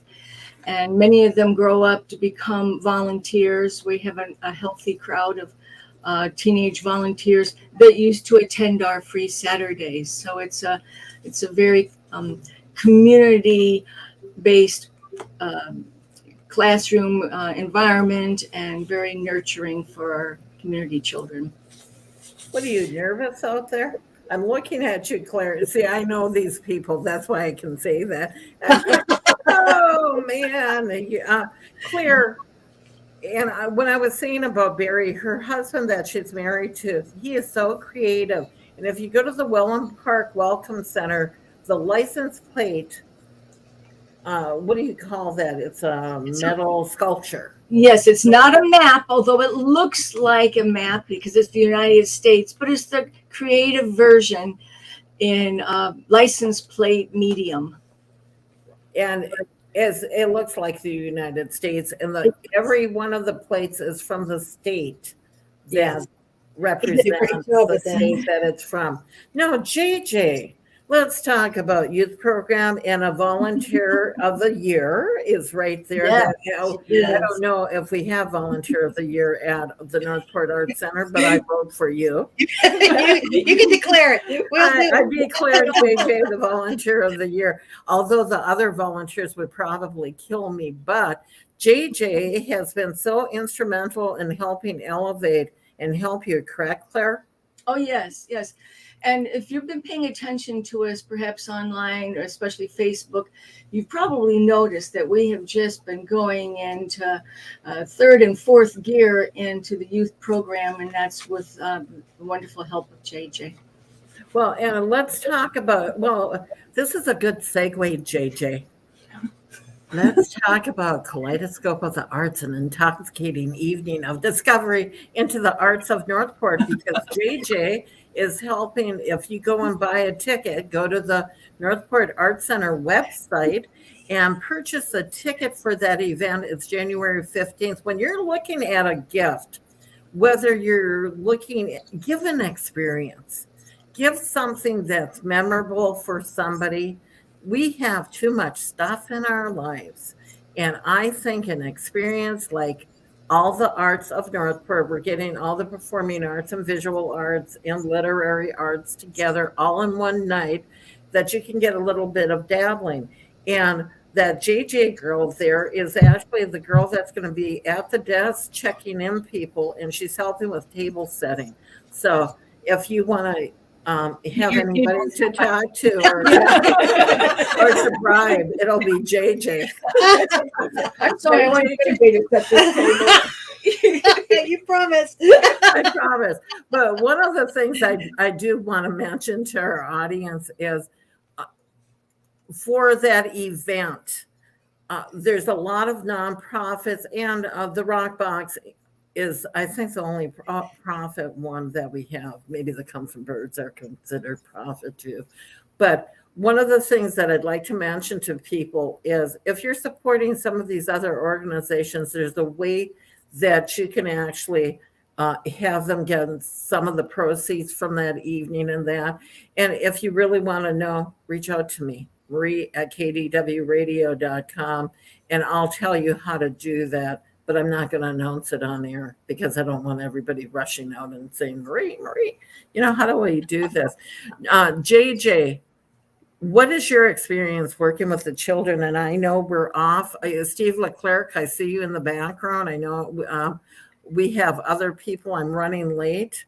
I let Joanne have it for that hour, and I'm managing everything in the back. 3 hours and Ed, and I'm managing in the background. Give it to me, and I'm off on time now. Okay.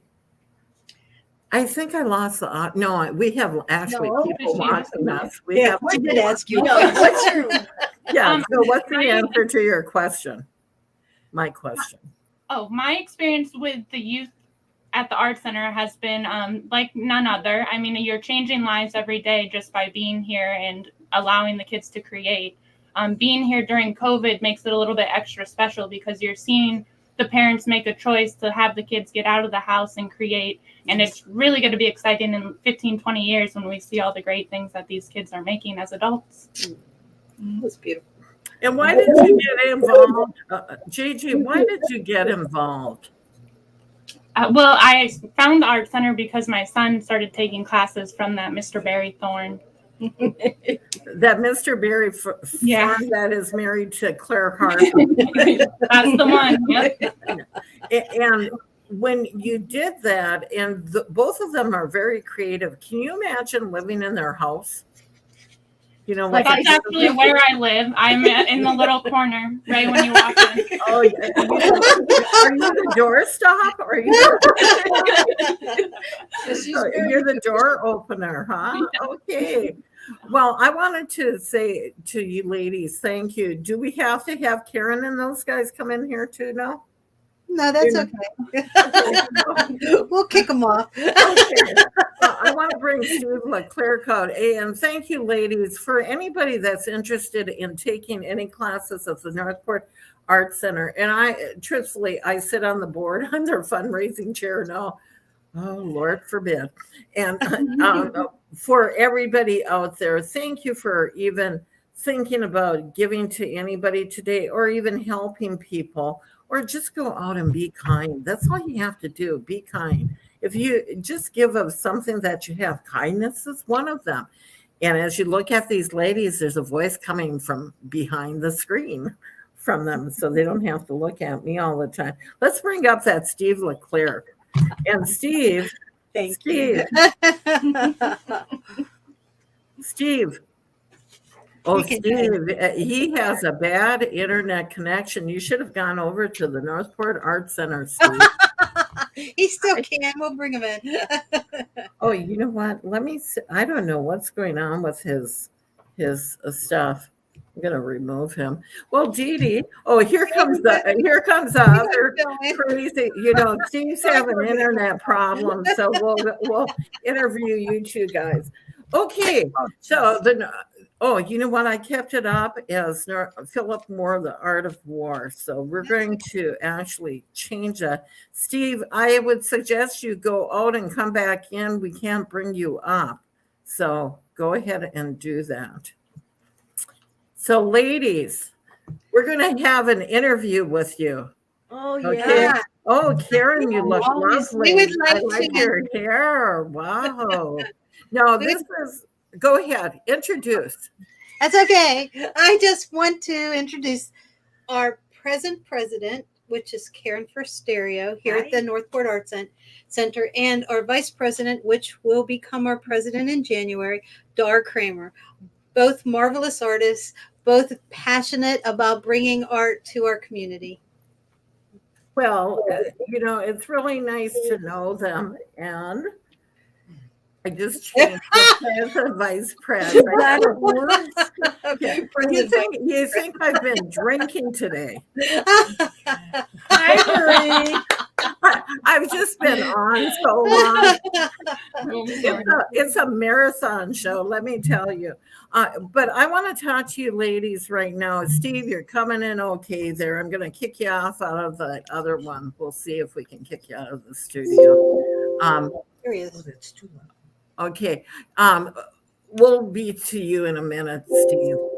And for a lot of people that don't know, I'm on the radio. We're streaming to 7 different locations. In case you're listening on the radio and you want to see all these people in their lovely faces, actually, these ladies are beautiful.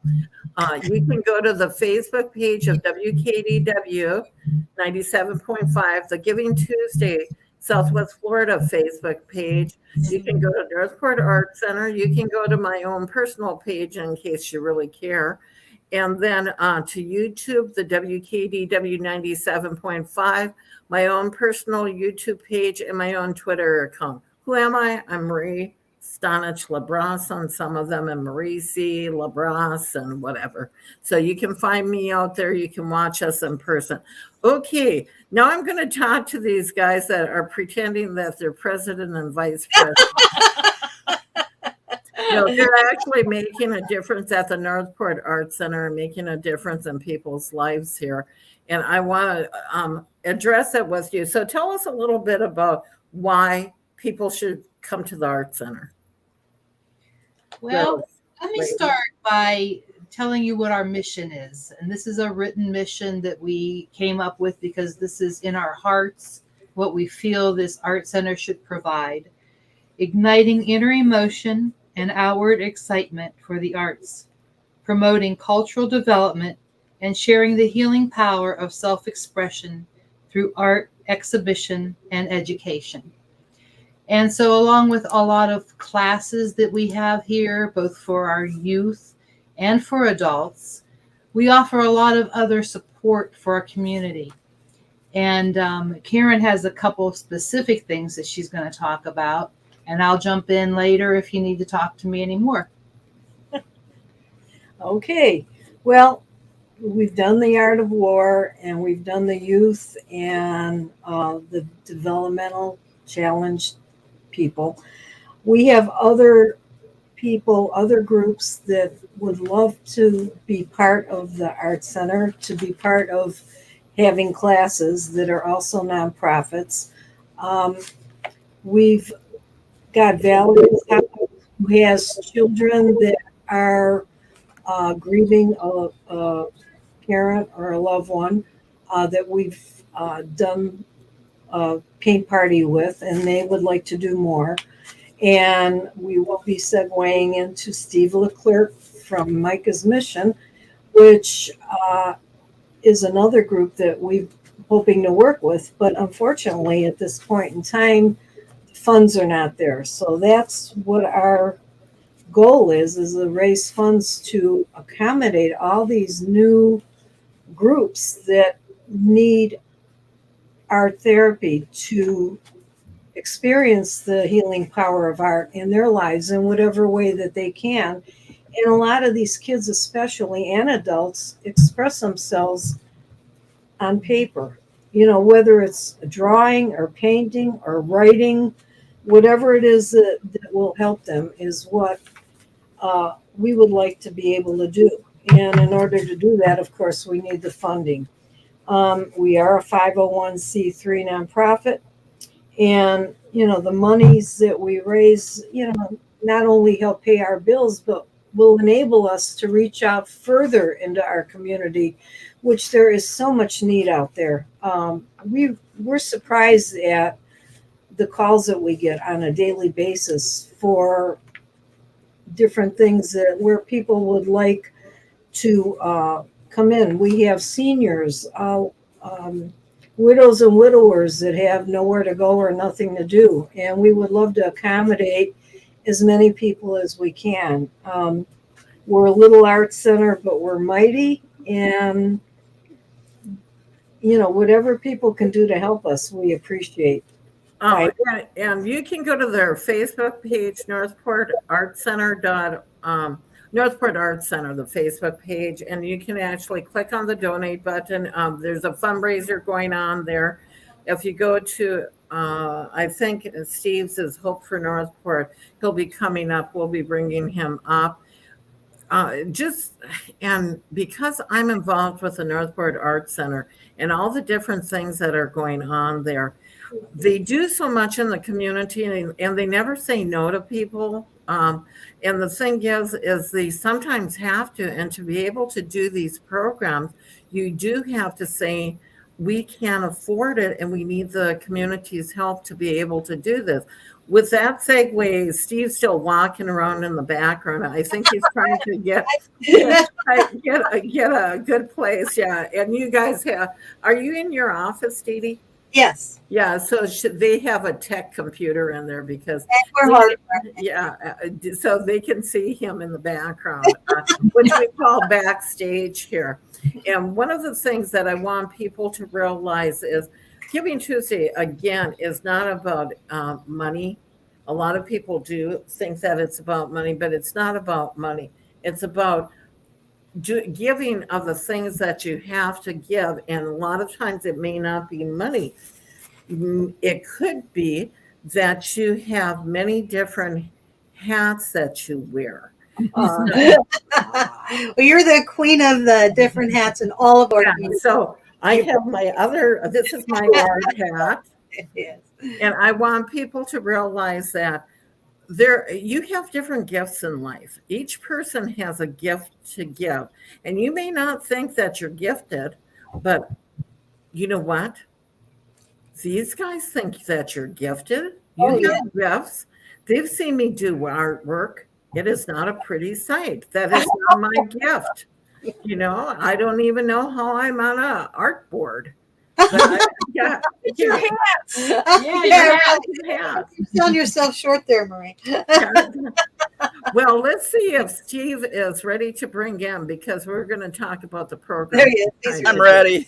I'm ready. Yay. I had to go to a laptop from my face to my phone. Oh man, I'll tell you, Steve. And Steve Leclerc, he was with Hope for Northport, and he's been instrumental all the time with Giving Tuesday over the years. And tell us about what's going on with you, Steve. So Hope for Northport is our mission is to bring spiritual and emotional support to at-risk kids and their families. I was having technical difficulties because we were on the cell phone trying to get you a picture of the kids actually harvesting their garden.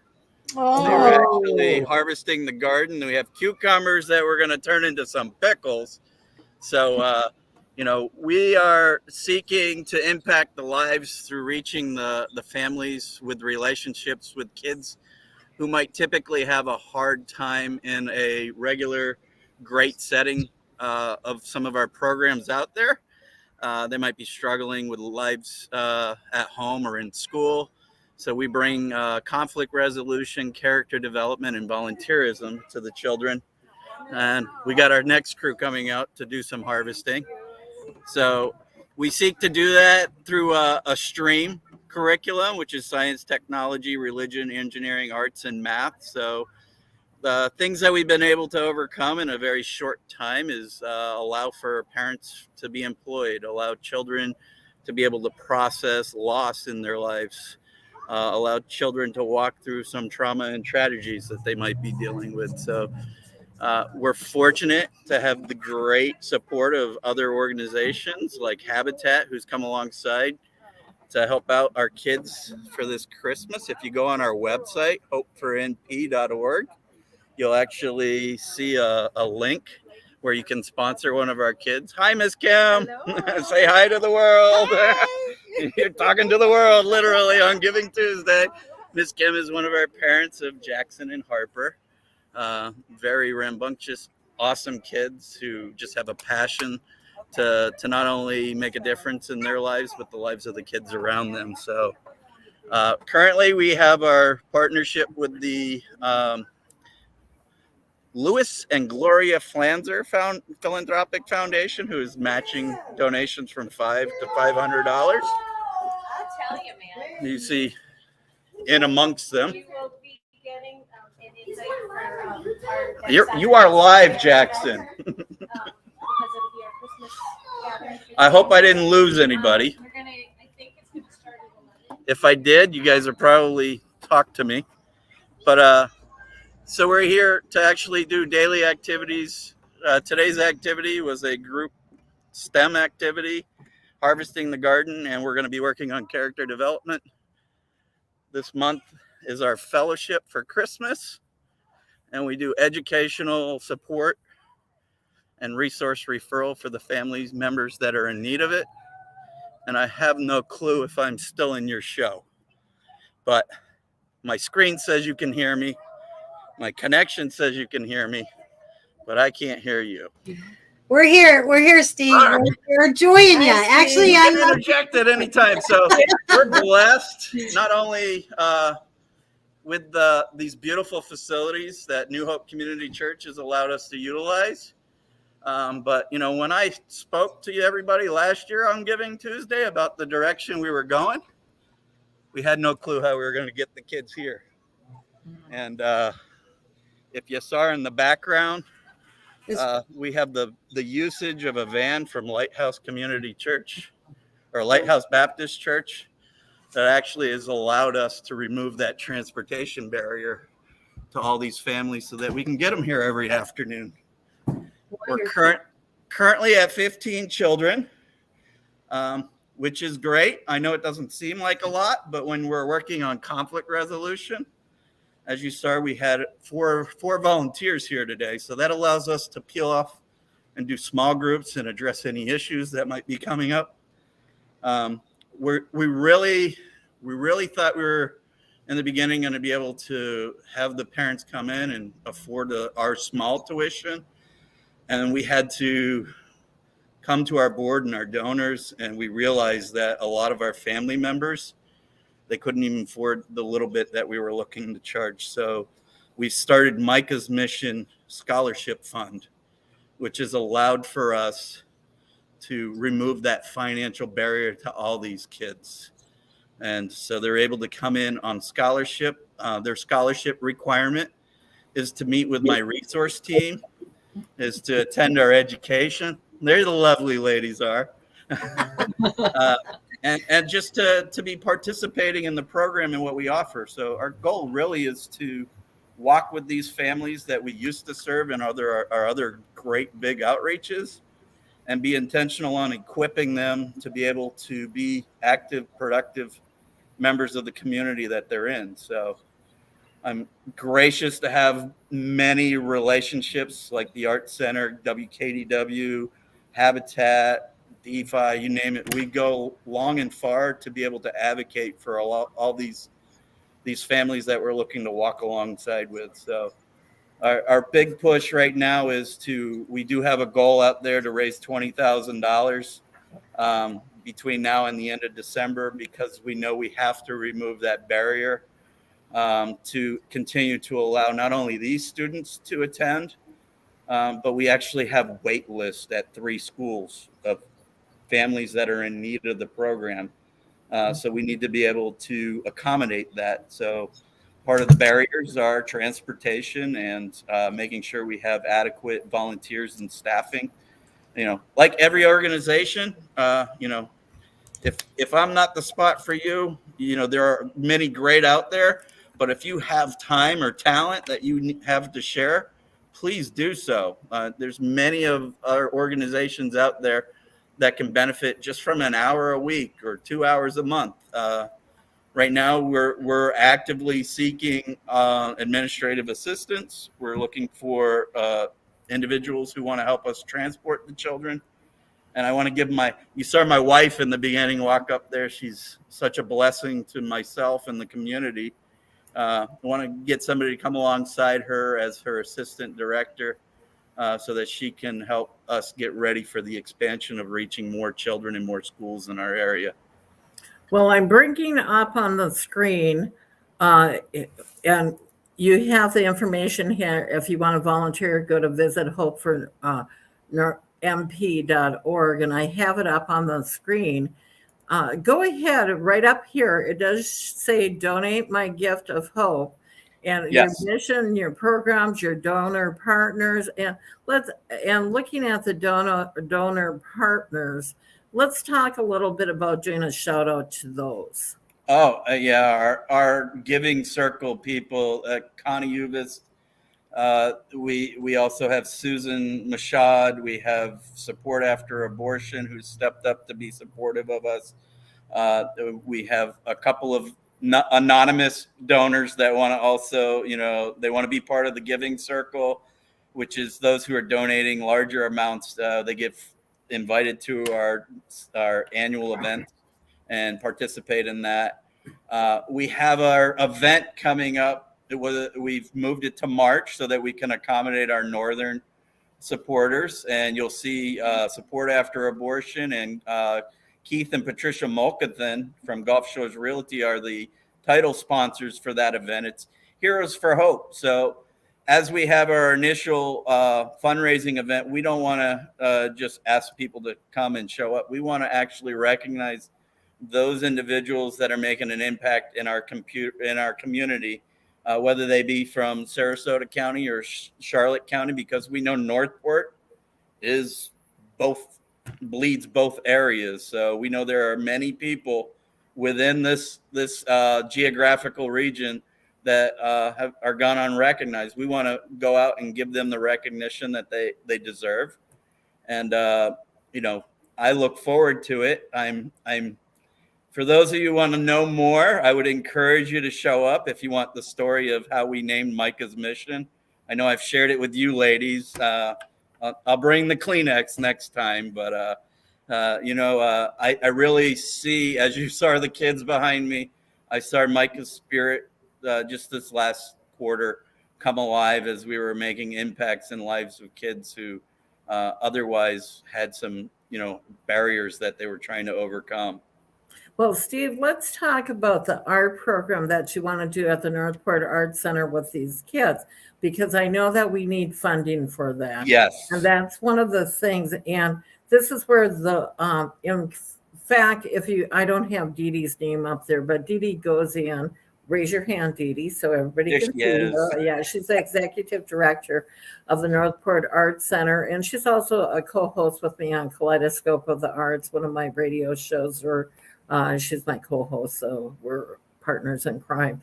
Anyhow, we want to talk to you a little bit, our audience here, because healing through art and art, Valerie's house talked about it. They were showing pictures of using art because people that hold in things within themselves, especially children, because I raised a grandchild.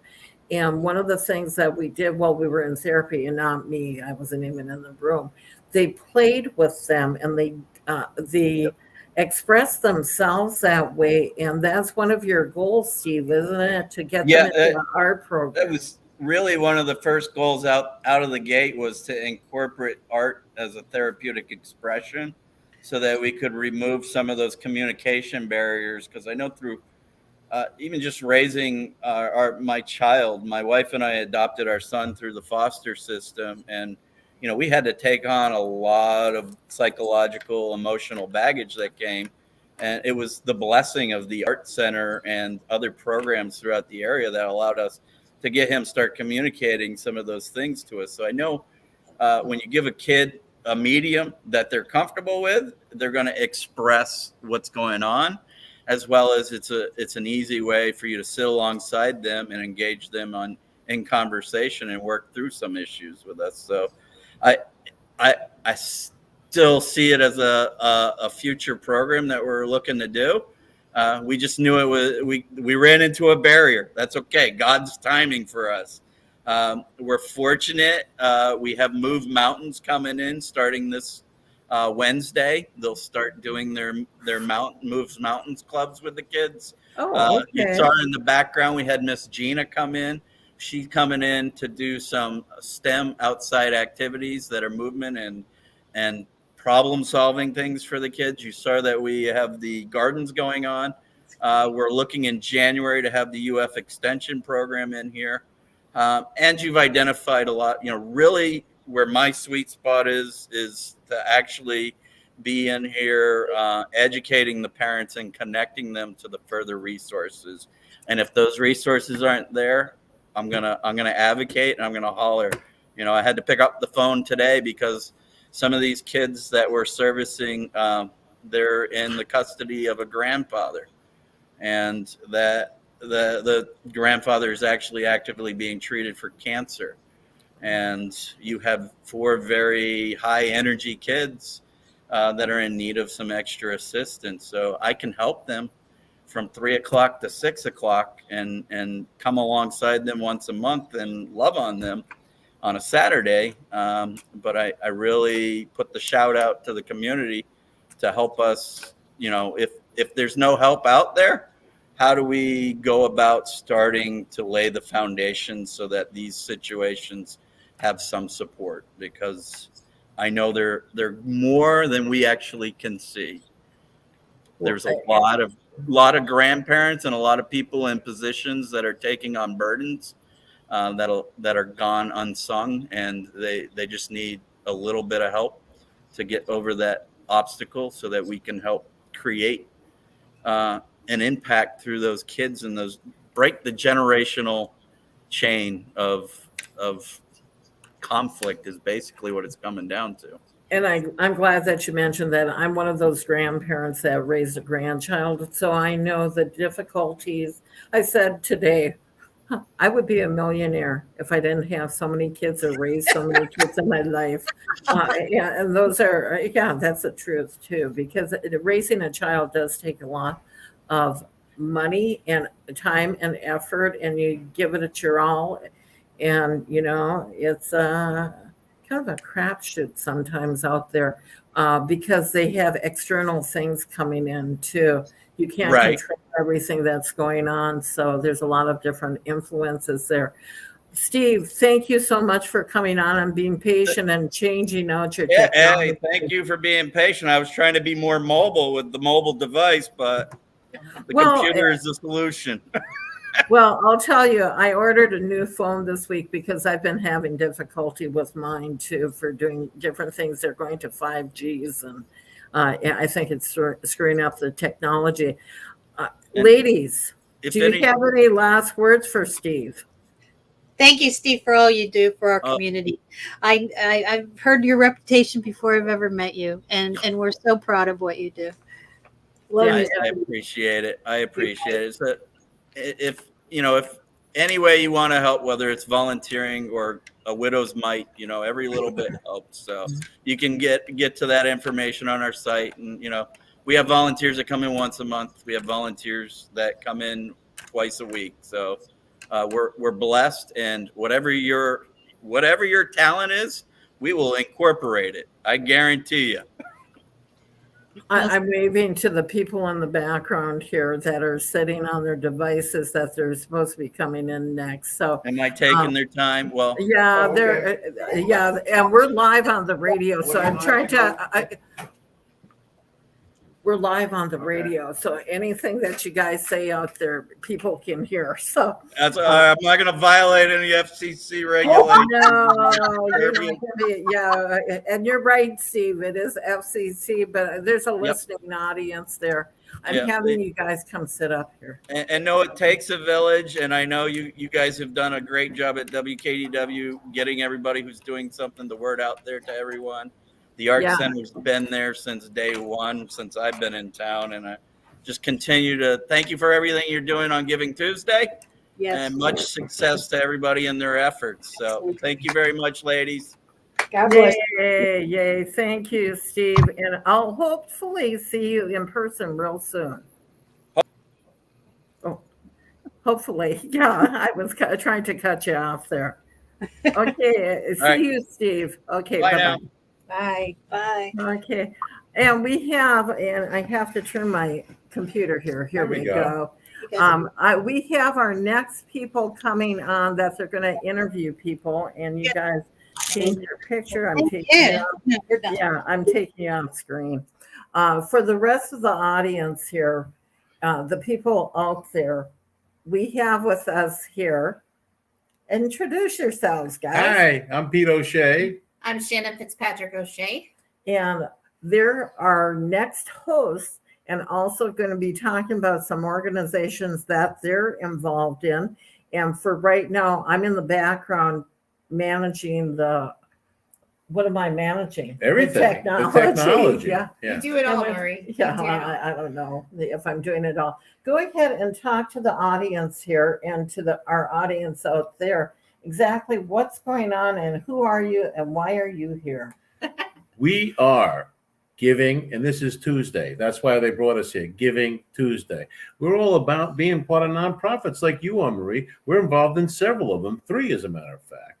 We just recently came to work at the Loveland Center. You know the Loveland Center. Oh, well. I know it very well. And it's a wonderful organization. Shannon works there too. This radio station is a big supporter of them and have done a lot of collaboration with the Loveland Center. Another wonderful nonprofit working together. Yeah. And so I'm the new theater manager there at the Yeah, Loveland Center. and let's talk to the audience about how the heck that happened. You know, it's a God. We don't really know. God did it, and it just happens. It's one of those things where we were doing an event with Divine Global Recovery, which is another one of the nonprofits that Shannon and I work with here in the area, with the Loveland Center here at the radio station. We did an occupational day where they were learning how to be talk show hosts and comedians. They found out that that's the 2 things I had done for a living, back when I had brown hair. And I digress. And so they came, we saw that, and then that's how it all happened. So now they're starting this wonderful new theater program. So all of you out there know the Loveland Center. It's a wonderful, wonderful organization. It helps those who have intellectual and developmentally disabilities. It helps them to learn life skills. So now we're using the theater to teach those life skills. And when we're talking about the art, our segment before this was covering some of the arts out there, even healing through art of war. Okay. And when we're looking at this, what you're doing with the Loveland Center, one of the things that really irritates me, it really does get to me, is when they pulled art out of the schools. Oh, yeah. And it gets to me so badly because not everybody is academically able to do some of that. And it's proven that the arts increases school grades. It increases everything in that area. It increases concentration, confidence, and so many other things. Something like art, something like culinary food, something like sports, you can use those to teach life lessons. You can use it. So in theater and in arts, we use it. For instance, when we look at The Sound of Music, so the next day after we look at it as a group, we'll go make costumes like the 7 kids did ourselves out of the curtains. We'll make our own. With the sound of music. Yeah, that's why I don't sing. And then, and we'll do the food that they had, and we'll learn the language and the music and everything that's in that. So you can then again give them confidence. We'll go out and we'll plan the menu ourselves. We'll go out and buy the food, bring it back, cook it ourselves, and we're learning life skills through something that we all enjoy. So if you're doing something you enjoy, you're learning and you don't even know it. It's through osmosis. You're just learning. You're just having fun. And so that's what we're hoping to do. And that's what we've done already so far. Yeah. Loveland's been doing that for so long, 60 years now. Loveland Center has been doing an amazing job. And so this is a brand new program now that we're adding to it. And I'm just so excited that they asked me to run it. Look, I've been doing theater since I grew up with Moses. Me and him went to grammar school I together. know. I heard. Well, actually, I was in the same You camp. were there. You were in class. I was looking at you going, what are you doing? You were there. We attended the same classes. We did. We were all in the same class. And be able now to give back, and to use those skills. We're going to keep doing. We have our show here at WKDW. And what is it? It's called Come Together. It is on Shannon and I. It is on Sundays at 7 and Tuesdays at 7 p.m. and Tuesdays at 7:30 p.m. We're going to incorporate it into the curriculum with this new theater program, and the students are going to be my crew and the co-hosts and the guests and everything like that. And we're going to, again, learn how to do that as well. So it's life lessons that you can take all these different parts of it. Same thing with you. And the neat thing about what they've done there, Marie, is they've converted an entire building into a black box theater. So Pete's got a really neat setup where he's got an area for music. He's got an area that he can make a makeshift station.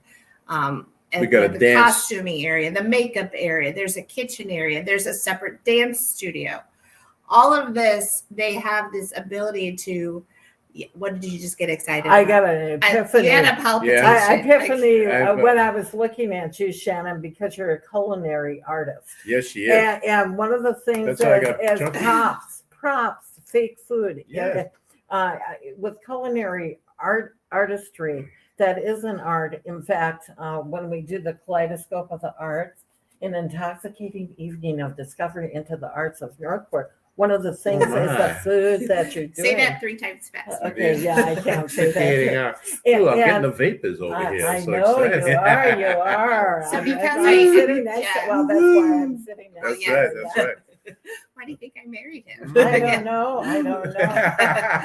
So, and in case anybody doesn't know, Shannon is a culinary artist. She is. I am. I have an extensive background in the food and beverage industry. I've had my own catering business for a number of years, opened up new restaurants for quite a few chains, and opened up several restaurants for mega churches, etc. And I've done food all over the world in my travels. So, and when you're talking about that, because I don't like the kitchen. Right. I mean, that's not my wheelhouse. However, I've seen your kitchen and I covet it. Oh, it's awesome. You have an Yes, awesome that kitchen. whole French country thing, Yeah. that's my speed. So, Oh yeah, I'm all about your You're one of the few people that have been in my new kitchen. I appreciate what you did there. Yes, Excellent job. Very good. No, okay, let's go back to you, Mr. Peter O'Shea. Sure. Let's, and we're going to segue here because we're talking about different nonprofits, Okay. but I want Always to talk segue. about Pete O'Shea. Okay. Pete O'Shea, you're getting together with a few different comedians around, and I want to talk a little bit about that because he's reached out to me. We had a conversation. Yeah, we had do. a lunch, and you and Get Cool and one of your other friends, And Jeff Williams, who is a 3-time National Magician of the Year and also a comedian, fantastic. He also wrote for David Letterman. So he's part of it. Gid Pool, who you all know from here in town, and myself, the 3 of us are going to team up together and be a comedy team for any nonprofits that wants to do a comedy benefit show. We'll do a show for you. Okay, this is 3 guys who, between the 3 of us, have 100 years experience as comedians. I started doing comedy when I was 22, so that puts me now. That's carry the 2, take my shoes and socks. So that's 34 years. Gid, fantastic, very very funny guy. Yeah. Jeff also hilarious, and a magician who uses the magic just as the props for the jokes. You know what I mean? Mm-hmm. He's not like I'm an illusionist. So we're going to book you right now for. We're going to actually look into, and I have RJ and Jill in the room. RJ's the station manager here. We're an all volunteer. Isn't he handsome too? He's such a handsome man. Yeah. In fact, I should bring up his picture on here because I can do that. Jill, beautiful. Look at her. Stunning. That's not Jill. That's Jill. Vanna White, we call her now. She's Vanna White now. Yeah. She's Vanna White. One of the things that I'd like to say, and I'm going to give a shout out to restaurant in the area that's been doing a lot for different organizations. That is Twisted Fork. Okay. And Twisted Fork can hold up to 1,000, can't they, RJ? That's what John Wow. Rowling said. Okay. And we'll take a look at booking you guys for nonprofits, and we might have to do a collaborative of different nonprofits. And like that's you guys cool, do. isn't it? Isn't that when, Yeah. when the nonprofits collaborate? We've been doing a lot of that lately, which is how the whole relationship. We started with Divine Global Recovery, Life in Action Mission, WKDW, Loveland Center. We work with Valerie's House too, who are awesome people. All these groups, Habitat for Humanity.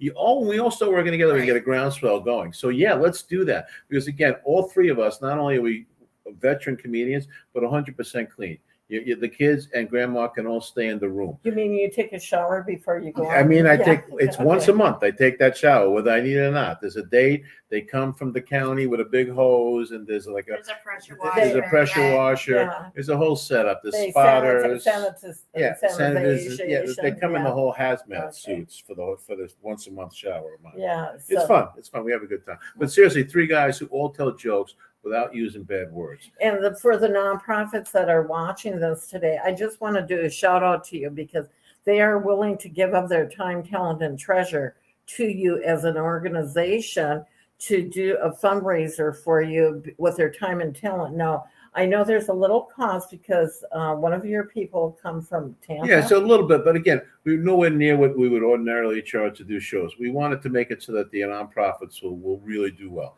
We'll do it all really, and we'll help you with like telling everybody about it. We're really good at that too. And Jeff actually also wrote a book. It's called Selling Tickets for Dummies, just like the other books. Oh, and we okay. give you that, okay? It's an ebook. And if you're going to do it there, that'll help you. It'll show you the ABCs of how to make sure you make it a sellout.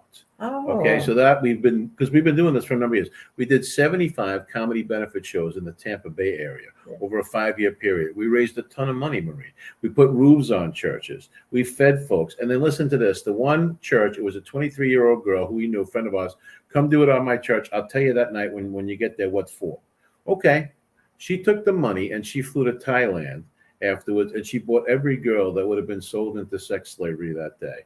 They're all having a wonderful life now because we told a couple of jokes on the altar of a church, and just like that, you can make that kind of a change in somebody's life. Yeah. So that's what we're hoping to do here now too. The impact can be huge. The impact, and I like the collaboration of several nonprofits doing it together, Marie, because you have each of their circle of influence of who they can reach and who they can bring in for guests. And we want to So, overlap that and yeah. just make it so that everybody it works out. And we want to just let everybody know there's such amazing, great work being done around here by the nonprofits. We were recently at the community medical center, the Virginia B. Andy. Also, fantastic work. Yeah. They're doing some fantastic work Karen there. Amador. Yeah. Karen's doing, all those guys are doing great work. Again, every day now that we're going to the Loveland Center, you see it. You see what a nonprofit's really all about, guys. It's that it's all in for the people that they serve. And that's what it's all about. Well, that's what it's all about. And we're volunteers in Loveland Center. You are a paid staff now, but that took a while. Helping one person may not change the world, but it might change the world for one person. There you go. Everybody has an opportunity to be able to give of themselves. And I want to remind everybody, today is Giving Tuesday. What is Giving Tuesday about? Go ahead and read that to the audience. It's a here. global generosity movement fueled by the power of social media and collaboration, unleashing the power of the people so that we can transform the communities and the world. It's a simple idea, guys. Whether it's making somebody smile or just helping a neighbor or even a stranger out, showing up for an issue or people you care about, or just giving some of what you've got. So for those in need, they get the help they need. Every act of generosity, every single one of them counts.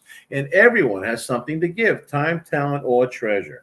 And I want to let you know, too, I just heard one of the other people saying that, too. For the Loveland Center also today, if you go to the Lewis and Gloria Vanzer Philanthropic Trust, they will match today from $500 to $500. So what's the website? It's Flanzer, FLANZER, trust.org/make a donation. If you make it to the Loveland Center through that, they will match from donations of up to $500 to $500. There's another nonprofit out there that they're doing matches with. That's correct. too. We It's heard not them the- earlier on the yeah, show today. and I'm just your last amazed. guest, No, let's talk about volunteers. Let's Sure. talk about a man that's sitting in this room that doesn't get enough credit for what he does and what he's given. He's not only given his time, talent, and treasure, His treasure is he put a lot of money and his efforts into this radio station here. So there's a community radio station out here for people to actually within the community in the area To enjoy it. to enjoy it, but Right. to also have a voice. Yeah, right. And it's building community through open communication. Sure. Now, some of the shows on here, not my favorite. I'm not into the political arena, Sure. Okay. but But something for it's everybody. fair and I don't like the word fair and balanced because that's anyhow. There's something for everyone. And did he tell you your statistics for your show? And probably yours suck. He said, We've never asked. No, he was looking Oh my yesterday God. while we He were in said- here. It's fun. It's getting hot in here. All right, so we're talking about R.J. Maybe we Malloy, I don't. assume, Yeah, right? That's maybe what we're we talking don't about. want to ask RJ. R.J. Malloy is who we're talking about. Now, listen to this. This was the amazing thing the other day.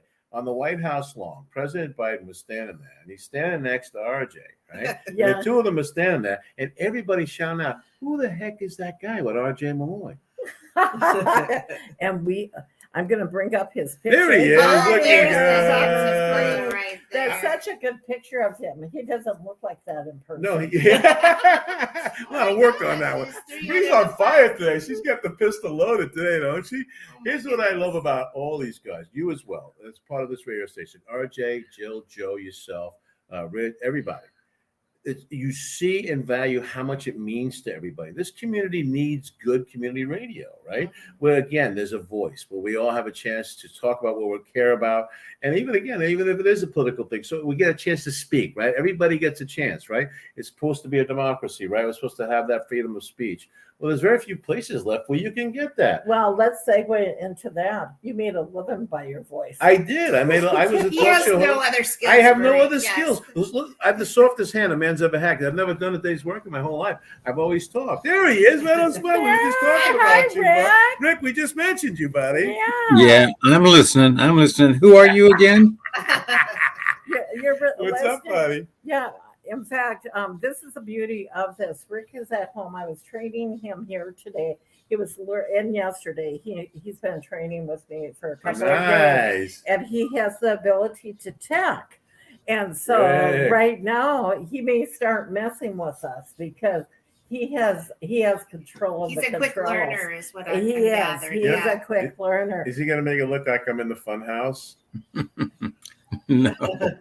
No, you're safe. You're safe for now. Yeah, But- and let's talk about Rick. Well, again, for a Rick, minute. another guy yeah. who comes in, does all the PSAs here. The organizations that are nonprofits need that voice, need to get that PSA, which is a public service announcement for those who don't know what that is. And guys, it's so critically important. And he comes in, puts his heart into each one of them. Remember, we can count on that, just like we can count on Joe and RJ and Jill. Not so much Marie. You can't count on her. She's no good. She's a bad seed, right, Rick? I mean, we all know that. She means well. She does.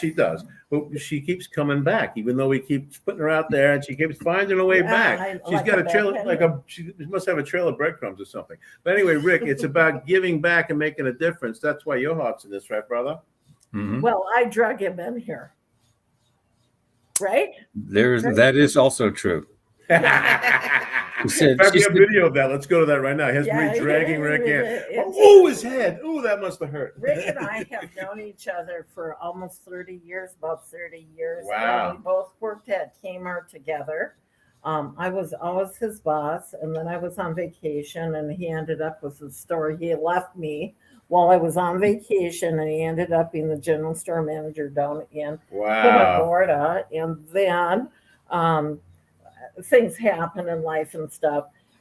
Anyhow, when I knew that Rick was retiring, I said, Rick, you've always had that voice. Ah. And I know you live right around the corner from the radio station.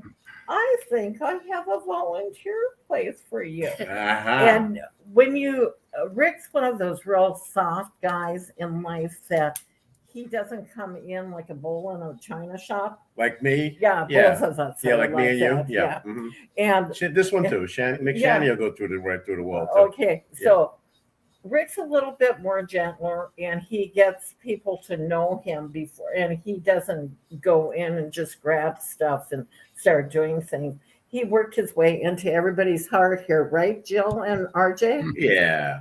You know, he just kind of grows on you like a fungus. You know what I mean? It's like you just, and what it is too is his mustache gets there 10 minutes before he does, so you get used to him before he's actually in the room. Is he Marie? Yes. Who's this guy with Shannon?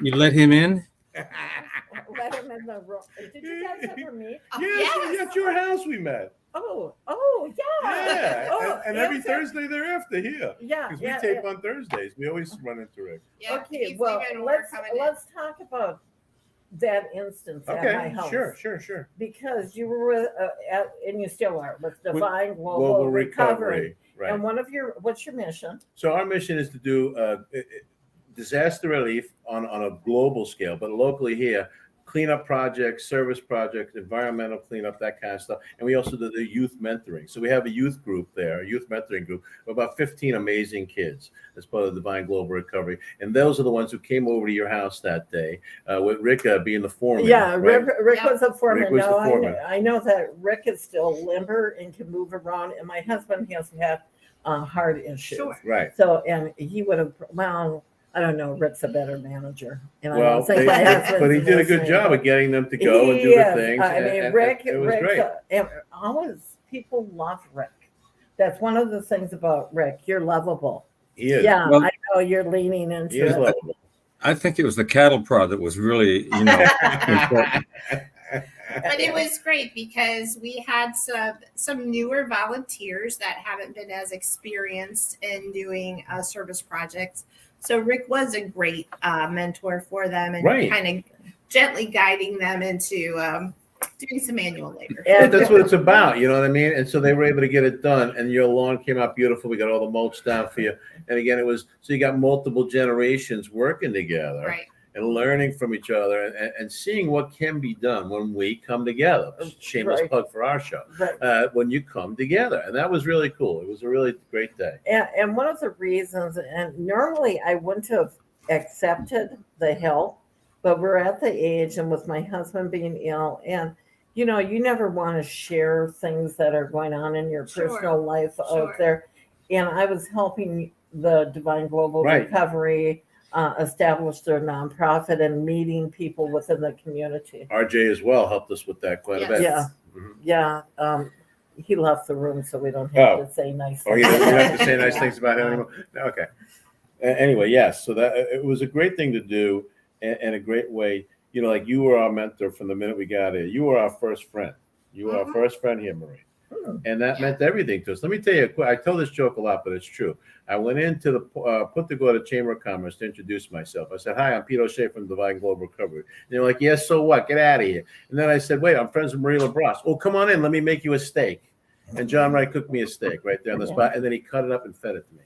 Yeah. Well, John Wright was on the show today, too. Was he right? Oh, I Yeah, love him. John- We're really kidding. John did not say that to me. He was wonderful and gracious right Yeah. from the Of beginning. course he was, The Ricky Gervais, of course. Yes, we call him. Yeah. Well, there's more like the Richard Dawson, Yeah. but whatever, you know what Yeah. I We mean? call But him anyway, the Richard Dawson. of But no, Florida. they were Yeah. wonderful right from the beginning. We really came down here March 1st to start Divine Global Recovery, and we were able to meet so many amazing people like you guys and all these wonderful people that are involved in nonprofits. And you can see that groundswell of collaboration happening, Marie.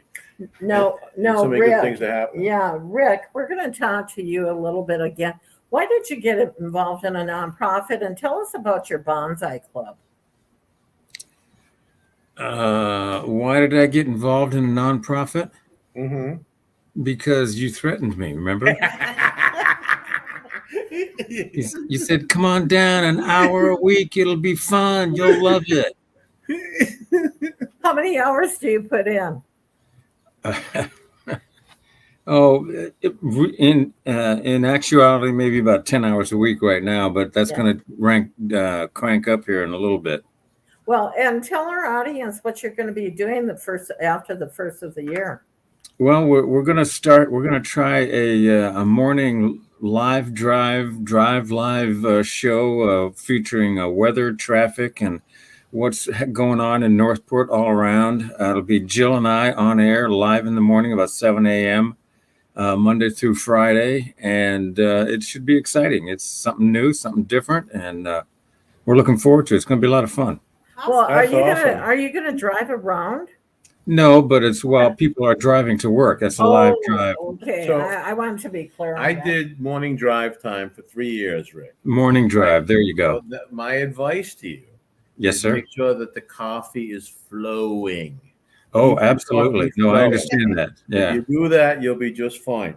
Later That's on in right. my career, I moved to afternoon drive time. It was the happiest day of my life. I'm an early riser anyway, so it shouldn't be that difficult as far as that is concerned, as long as I Okay, get good. to. I used to like to get up around the crack of noon myself. You did. Yeah. Well, I was a comedian for 20 years. Before that, I'll tell you. And what made you choose that career? a comedian? Yeah. Well, I was just always naturally funny, and it was really the support of my family, my friends and family, who kind of pushed me kind of into it a little bit, right? And so I was ready to go do it, and I called my dad. I said, I'm going to quit my job and go be a comedian. I thought he was going to yell and scream at me. He said, hey, wait a minute. That's a great idea. Everybody knows you're funny. Everybody knows this. So I went over to his house the next day, and he wrote me a check for more money than I know that he had to his name. Oh, wow. He was a New York City fireman. Wow. He wrote me a check. I know he had to go borrow that money. He had to mortgage this house in the day since I seen him. And that's how I lived off of for 6 months while I wrote an act and became a comedian. My whole family, everybody, friends, all said, you got to do this. You're really funny. And that's how it happened. Otherwise, it would never happen. It takes a village. She was right about that one part. Yeah. Well, let's talk about Shannon, about your nonprofit. Yes, our nonprofit is called Life in Action Mission. We established in 2009. My father and I founded it together as a church, actually. It is a church that doesn't look like a church. We are not a brick and mortar ministry. We are a without walls type of thing. So our goal is to every dollar that comes in goes right back out to the community. So instead of doing a church as usual, or how some may know it, we have services in people's homes or on the beach or in a park or inside of a Burger King. Anywhere that people gather, we believe God is with us. So we don't put any stock in having a big building or a facility. We do a church where if an offering comes in, Marie, it goes right back out to the community. And they go on mission trips all over the world. So if somebody needs benevolence or groceries or a power bill paid or furniture or diapers, we know we have that money to do it because we're not paying an electric bill or a mortgage. You can be creative in how you minister to people and how you have a service if you're not tied down to a bunch of bills. So we like to be outside and have services. And that may be something you just have to follow more closely on social media. Where's church going to be today? Or we have Zoom services before, COVID became a thing and Zoom was super popular. We do online stuff. There's no rhyme or reason to how it can be done. But our biggest, that's how I actually met my husband, is I was a guest on his show over 10 years ago. He had brought me in as a guest to talk about our work with the homeless in St. Petersburg and our work with the migrant families in Plant City. And he just kept bringing me back as a guest. We did comedy benefit shows for Right. her, and we helped her build this thing. And it's been an amazing ministry. And we want to give honor at this moment to her dad, Pastor Dan Fitzpatrick, who just recently passed. And so now you're looking at the new senior pastor. The anointing passed over now. Shannon is the new senior pastor of Liam now. And we do it now, everything that we do for Liam in honor of Pastor Dan, who was an amazing guy. You guys would have really loved him. He was a fun, great guy. And so it was his decision in the beginning to do it that way, to do that Acts model of church, where you'd sit down, have something to eat, hang out, do it any way you want to. That's what church is. And don't spend money on that kind of stuff. So our motto is obey, love, serve others. That's that simple. Obey, love, serve others. And then the mission statement is kind of something that you kind of touched on with the generations working together, like we did at Marie's house. The mission statement is generations advancing the gospel to the four corners of the world. And that's something we've done extensively. We've done a lot of travel around the globe, She's been to China preaching. She's been to Haiti, El Salvador, all over the world. Yeah. Dominican Republic, all over the place. And that's amazing when you think about it, and to bring medical supplies and food and to those places all over the world. And guys, that's what we try to do right here. Start right here in your own area. Help the Loveland Center out. Help Divine Global Recovery out. Help Life on African Mission out. Help this radio station out. How about that? WKDW. Well, and if you go to our FM. Facebook page, which is WKDW 97.5 FM, please consider donating to us. There's fundraisers out there by people. There's also a fundraiser there for our radio station. If you go to where else? Oh, go to the website, www.kdwradio.com. You can donate there too. There's a button that you can hear. I'm going to bring up on the stage right now RJ Malloy, the station manager. I got a mess going on up here. All right. You want me to clear out? Yeah, if you could clear that We're out. clearing out. Yeah, well, you guys can Oh, you stay want us on to the stay? side. You just Yeah, want- I want everybody because Okay. we're going to bring up Okay. as many people that we have here in the building. I'm Oh, gonna- look at that. There Yeah. he is. Yeah. Oh, and there's Come on, Rick. Joe. Yeah. Yeah. And this is the beauty of what we're doing right now. We're streaming. Rick is at home. We're able to see. But I want to mention and do a shout out to the two people that we have here on. Would that be their right or the left? It's a mirror image. Whoever you see. If you see that one guy there that's sitting, actually, Rick, I'm going to put you smaller here. There we go. If you see RJ there, I can do that with him. And that's the guy there, and he is responsible for this radio station. He is responsible for all of us being volunteering here because he said yes to our ideas. You know, we have to pitch to him. You're the pitch man. I'm the catcher. You pitch. Okay, we pitch, you catch, and you say, oh, okay, as long as you can have As long as you don't get me into trouble, all right, we'll try it. Yeah, with the FCC. Right. Yeah. Well, and Other people things, too. Yes, yeah, there's other other places things. that you can get me. Well, in trouble. and I've run off people here because of my mouth. You know, sometimes we know. No, not you, No, Marie. no. Well, sometimes No. I get What a crazy. shocker. Yeah, and this is Jill Devery, and Jill is the glue behind RJ. She takes care of a lot of the admin things. If you send info@kdwradio.com, it goes to Jill. And Jill, what else? You take care of everything. I help it. Like you said, behind the scenes and all that has to be done, and the phone calls and the administrative stuff and the paperwork and things like that, and websites and all that good stuff. And you're going to be with this young man up on the screen, Rick. I You guys know. are going to be starting a morning show, a morning news show. How exciting. How Yes. exciting. 7 Well, I'm o'clock in excited. the morning? Rick is wonderful. He's been here a long time. He's certainly our PSA voice. Now he's going to be our news voice. So that's wonderful. And it'll be very nice to work with him. And he's actually funny. He is. Aren't you funny? She said that like that was like a big shock. Is she like, what? What? It's a joint effort. Jill is just as important in there as I am. She's got a great voice, and she's been doing a lot of back work on getting this thing lined up with a lot of people, and we have a lot of connections. It's going to be fun. About that. It's Yeah. a joint effort. Listen, guys, I've worked at radio stations my whole life, okay? The last one I was at, there was like 20 people worked there to do the work that a couple of you guys do, okay? To do a handful of people as volunteers do the work of what 20 people used to do at a radio station. Yeah, absolutely. And we couldn't do it here, RJ, without the volunteers. And I sent out an ask for all the volunteers here, which is about 60 some, to do some fundraising in that, because we are run by donations, we are run by sponsorships, and because we are a nonprofit, we don't have salespeople that go out there to get advertising. We can't do that. What can we do, RJ? We can't do that. We got to go for sponsors. We got to beg. We got to beg. We beg. And a shout out to Linda Shell. She did a fundraiser today on Facebook. I think she hit her $200 mark. Good job. Good job, Linda. Yay. Way to do it, Linda. And several other people, and a lot of our show hosts have stepped up to the plate and put some money in, and I think that's all good. That keeps us going for the rest of the year. Yeah, and writers on the air, Ellen Hodgson walked in with a check today. Yes, that was really nice. That was very nice, and a shout out to all of them, because without them and their time and talent,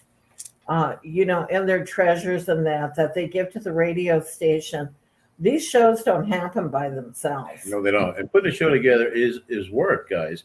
It takes effort, and there's an eclectic, different group of shows here. Like we said earlier, there's something for everybody on this station, and you're going to hear and see all kinds of cool stuff. Tune in at any given time. You're going to hear something very, very interesting. And to make radio interesting does take work. It's not something you just whip it up. You've got to work at it. Well, I was making sure that we were done by 5:30, and I think we'll be done a lot earlier than today, because at 5:30, Jody Davis has a show that comes on, and it's an old time radio show. Oh, neat. And I love it. It's an hour long, and it's the old classics. It's the history of what we're carrying on here. I think it's amazing the way Jody does it. He spends a lot of time getting the audio right, getting all the scratchy sounds out and all the rest of that. And he does some great historical information that goes with it. It's a joy to listen to. And so it's a passion that gets him to do that. It's an inspiration to hear that. All these guys. We were on the air once, and I asked Joe. I said, Joe, why do you hear every day? He says, because I can, and because I'm supposed to. Yeah, That's it, straight up. Joe, You the need no old more than time, that? yeah, the You don't need no oldies more than guy. that. Yeah, Joe, the oldies guy. Dominic, how do you say his last name? Cortacci. Listen to the music. He's the Casey Kasem of us. He actually tells the history of the music that he's playing, and he picks a different venue each week. It's fascinating. It's fun stuff to listen to. Amazing. And these guys are all volunteers, people. They put their time and talent into it, and the work that goes into it. And I'll do a shout out to even like me. With the streaming capabilities that I've been able to do, like even today and that. But some of these shows couldn't have been able to exist without using the streaming service, because just a shout out in case anybody wants to use the streaming service that I have going on. And who will we have back here in the room? Oh, Dee Dee's back. Hey, Dee Dee. Hey, Dee Dee. Hey, Dee Dee. Dee Dee's the show host here, too. She's a volunteer. She always does this remotely from the Northport Arts Center. We used to come in, and Rick used to be our tech, right, Rick? Yeah, Yep. until COVID had hit. And then I discovered how to do this through friends of mine. Sure. And I was able to do this. And this formatting saves it both in MP4 and MP3 that you can download it. And we can air it for our shows and that without me having to do much more. And I can add music and anyhow. But the beauty of it is we are doing things. And let's talk about the parade I was on going to say, if you want to see this technology in use, we're going to have John Rawlings, who will be jumping on and off floats and doing interviews live streaming. We're going to have Marie, and we're going to have Pete O'Shea as the MC for the parade. We're going to have video cameras. Wait, did all you know tied that? together. I didn't know that. I'm letting him know easy. I guess I am. We're really looking forward to really pushing this technology to the limits. And that's one of the reasons we have this radio station. We couldn't do what we do today without these technologies that we've had to embrace and learn and teach. And this also goes for other nonprofits. If you want to learn how to do this stuff, come see us. We'll teach you. Doesn't cost anything, and we'll show you how to do it. And We should also tell them about Common Grounds too for the other nonprofits. Oh, yeah. right? We're here in part of a it. beautiful Common Grounds Hall. It seats 45 people. It's state-of-the-art audio technology, and it's a broadband television station. Wow. And you can come and use the room if you need to use the room to put on a show or something like that. And they to could raise sell money. virtual tickets too, Sell right? virtual tickets. And I mean, the hall seats 40. You could sell 500 virtual tickets in addition to the 40 and really make out. So we're here. We're available. Contact Penny at booking@kvwradio.com, and Penny will get you scheduled in. And we want nonprofits to use the room. That's what it's here for. It's an excellent way to do a fundraiser because these guys don't ask for anything up front. So the pressure to have to come up to a certain number isn't there. There's no risk. There's no risk. Yeah. They'll split the ticket sales with you so everything keeps moving and everybody gets out of a great night out of it. But again, there's no risk up front. So you can really try something and go for it. If you can put together a decent show for your nonprofit, you can do it and sell those virtual tickets. It's a wonderful thing. We had the other night we did the karaoke contest here. And everybody got up and sang, and I got up and did a little stand-up. The stage setting here is perfect for performing. It really is. It's just the right size, the lighting, everything, the video, all the equipment in here is top-notch. So to come in, do a show, and sell the virtual tickets, nonprofits could do very, very well with that, with little to no risk. And Common Grounds Meeting Hall is part of the radio station. It is a part that we actually have to fund ourselves some way, and this is one of the ways that we do it. And I would like right now for my friend and master, RJ Malloy, to tell the story about Common Grounds, because a lot of people don't know that, and you tell it the best. Well, there's numerous stories about But the story about the goose. I'm going to draw a blank for you now, right? Yeah, well, that's why Well, there's the goose has to do with the goose on the commons. One of the first things the British did to the Irish when they wanted to tamp down the rebellions was to take away their commons, the places that they would go to meet. So they went and met in the basements of pubs. And this hall is designed to look like the New York coffee houses that were always in the basement because that was cheap rent, and the basement of the pubs where people would meet. Okay. It's a common ground. Yeah, the Common Grounds. That's how I came up with the name. Now, I want to talk to the audience. To Rick, I muted you. You have to unmute on your other side. The Kaleidoscope of the Arts. This is one way that you guys can actually make money here at the radio station. And I'm going to tell the audience that is the Common Grounds people, the KDW radio people, and Dee Dee's here. So I'll tell you how to raise money for the Northport Arts Center out there. If you go to the Northport Arts Center Facebook, website, there's a place that says Kaleidoscope of the Arts. If you purchase tickets, there's a place that's going to ask you for the guests' names. Under that, if you want the money to go toward any of the leftover after all the expenses, that ticket sale, go to the Northport Arts Center, just leave, don't just put in the names. But if you wanted to go to the radio station, you can put down Common Grounds in parentheses there, or you can put down WKDW, and that money actually will be set aside. Now, all the money will flow through the Northport Arts Center, but we'll hand you a check after the event.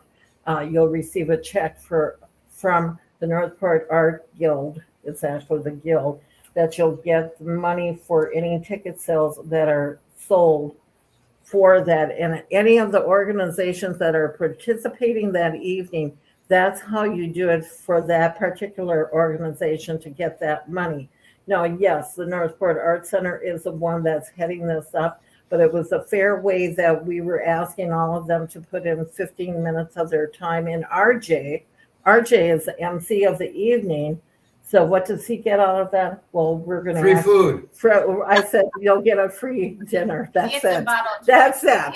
Yeah, that's it, because it is a fundraiser, and all of the nonprofits out there, especially in the arts, have been hurting over COVID and that they had to close their venues. Yeah. And like Pat says, this is nonprofits working with nonprofits to support everybody. It's not a competition. I mean, people talk about it all the time. Well, the competition for funds is so fierce out in the community.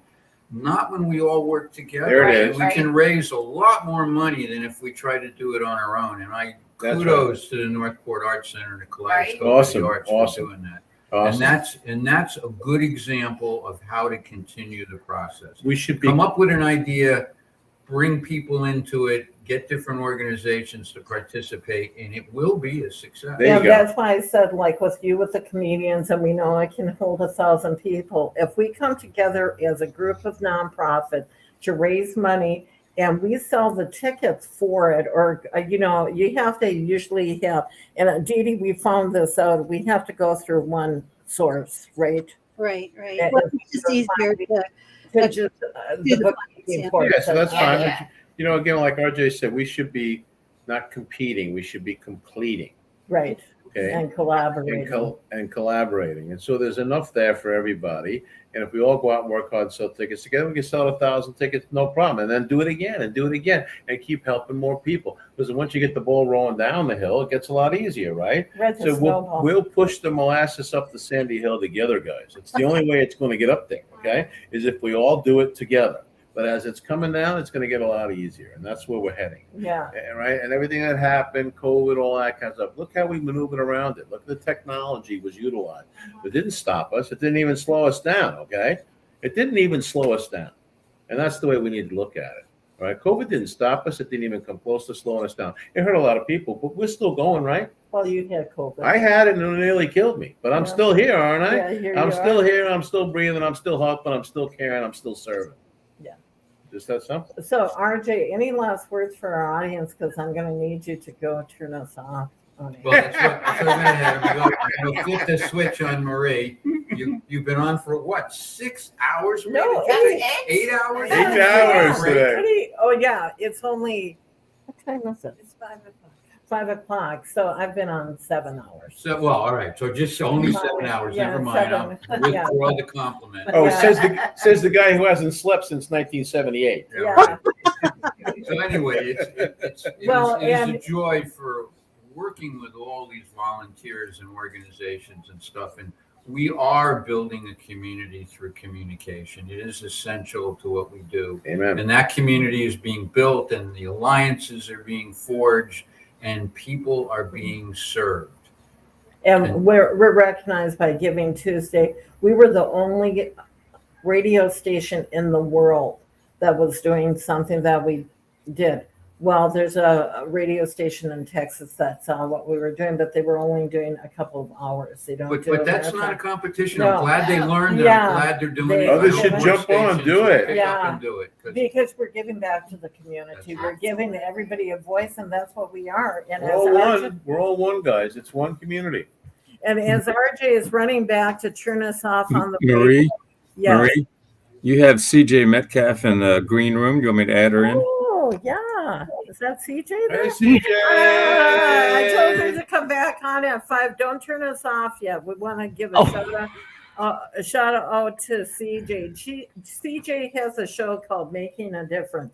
It airs on Thursday at 10 a.m., but we actually recorded. I don't know when we're recording this week, tomorrow. Are we doing a show with you? Okay. And we do it this way. This is the way that we do CJ's show. And hers is very interesting because you get to meet so many different people that I would have never even known about, or organizations that are in different areas of the area. But she's also, there you go, the culinary girl. She had her own candy shop at one time, and she can create things. So she's had 2 shows that she pre-records for me with chocolate, making chocolate, and you made turkeys and the last time. And All right, she's my new best friend. yeah, that's somebody that I can already actually, liked her. yeah. But now I like her. Well, Yeah, and I like her. and CJ is going to be in the parade on Saturday. And one of the things is, I'm going to announce it now. She's going to be upset. I can't be on the float with you. But we can get you any of these people around here. He can't be on with you either because he's in the audience. I mean, he's emceeing it, and I have to do the technology. So we're just during that. I'll pick up everything though. That's okay. I got it covered. Yeah, I We'll figured be that you would. Yeah, we'll get it. I just didn't want you to make Maybe else this fast. We fine. got all these pretty girls, 5 pretty girls in this view, and then me and Rick ruining it all. One of these things is not like the other. My pure ugliness is ruining it for everyone. That's all I can say. Well, I would like to say to everybody, if you hung in here with us, God bless you. And thank you so much for tuning in to Giving Tuesday, Thank you, Southwest Marie. Florida, and to all of our listeners out there, to all the volunteers, to you in your community that is making a difference. Have a happy holiday. Do what you can. Just be kind. That's all we ask. Just please be kind. Love y'all. Love y'all. Bye-bye. Thanks, everybody. Bye bye.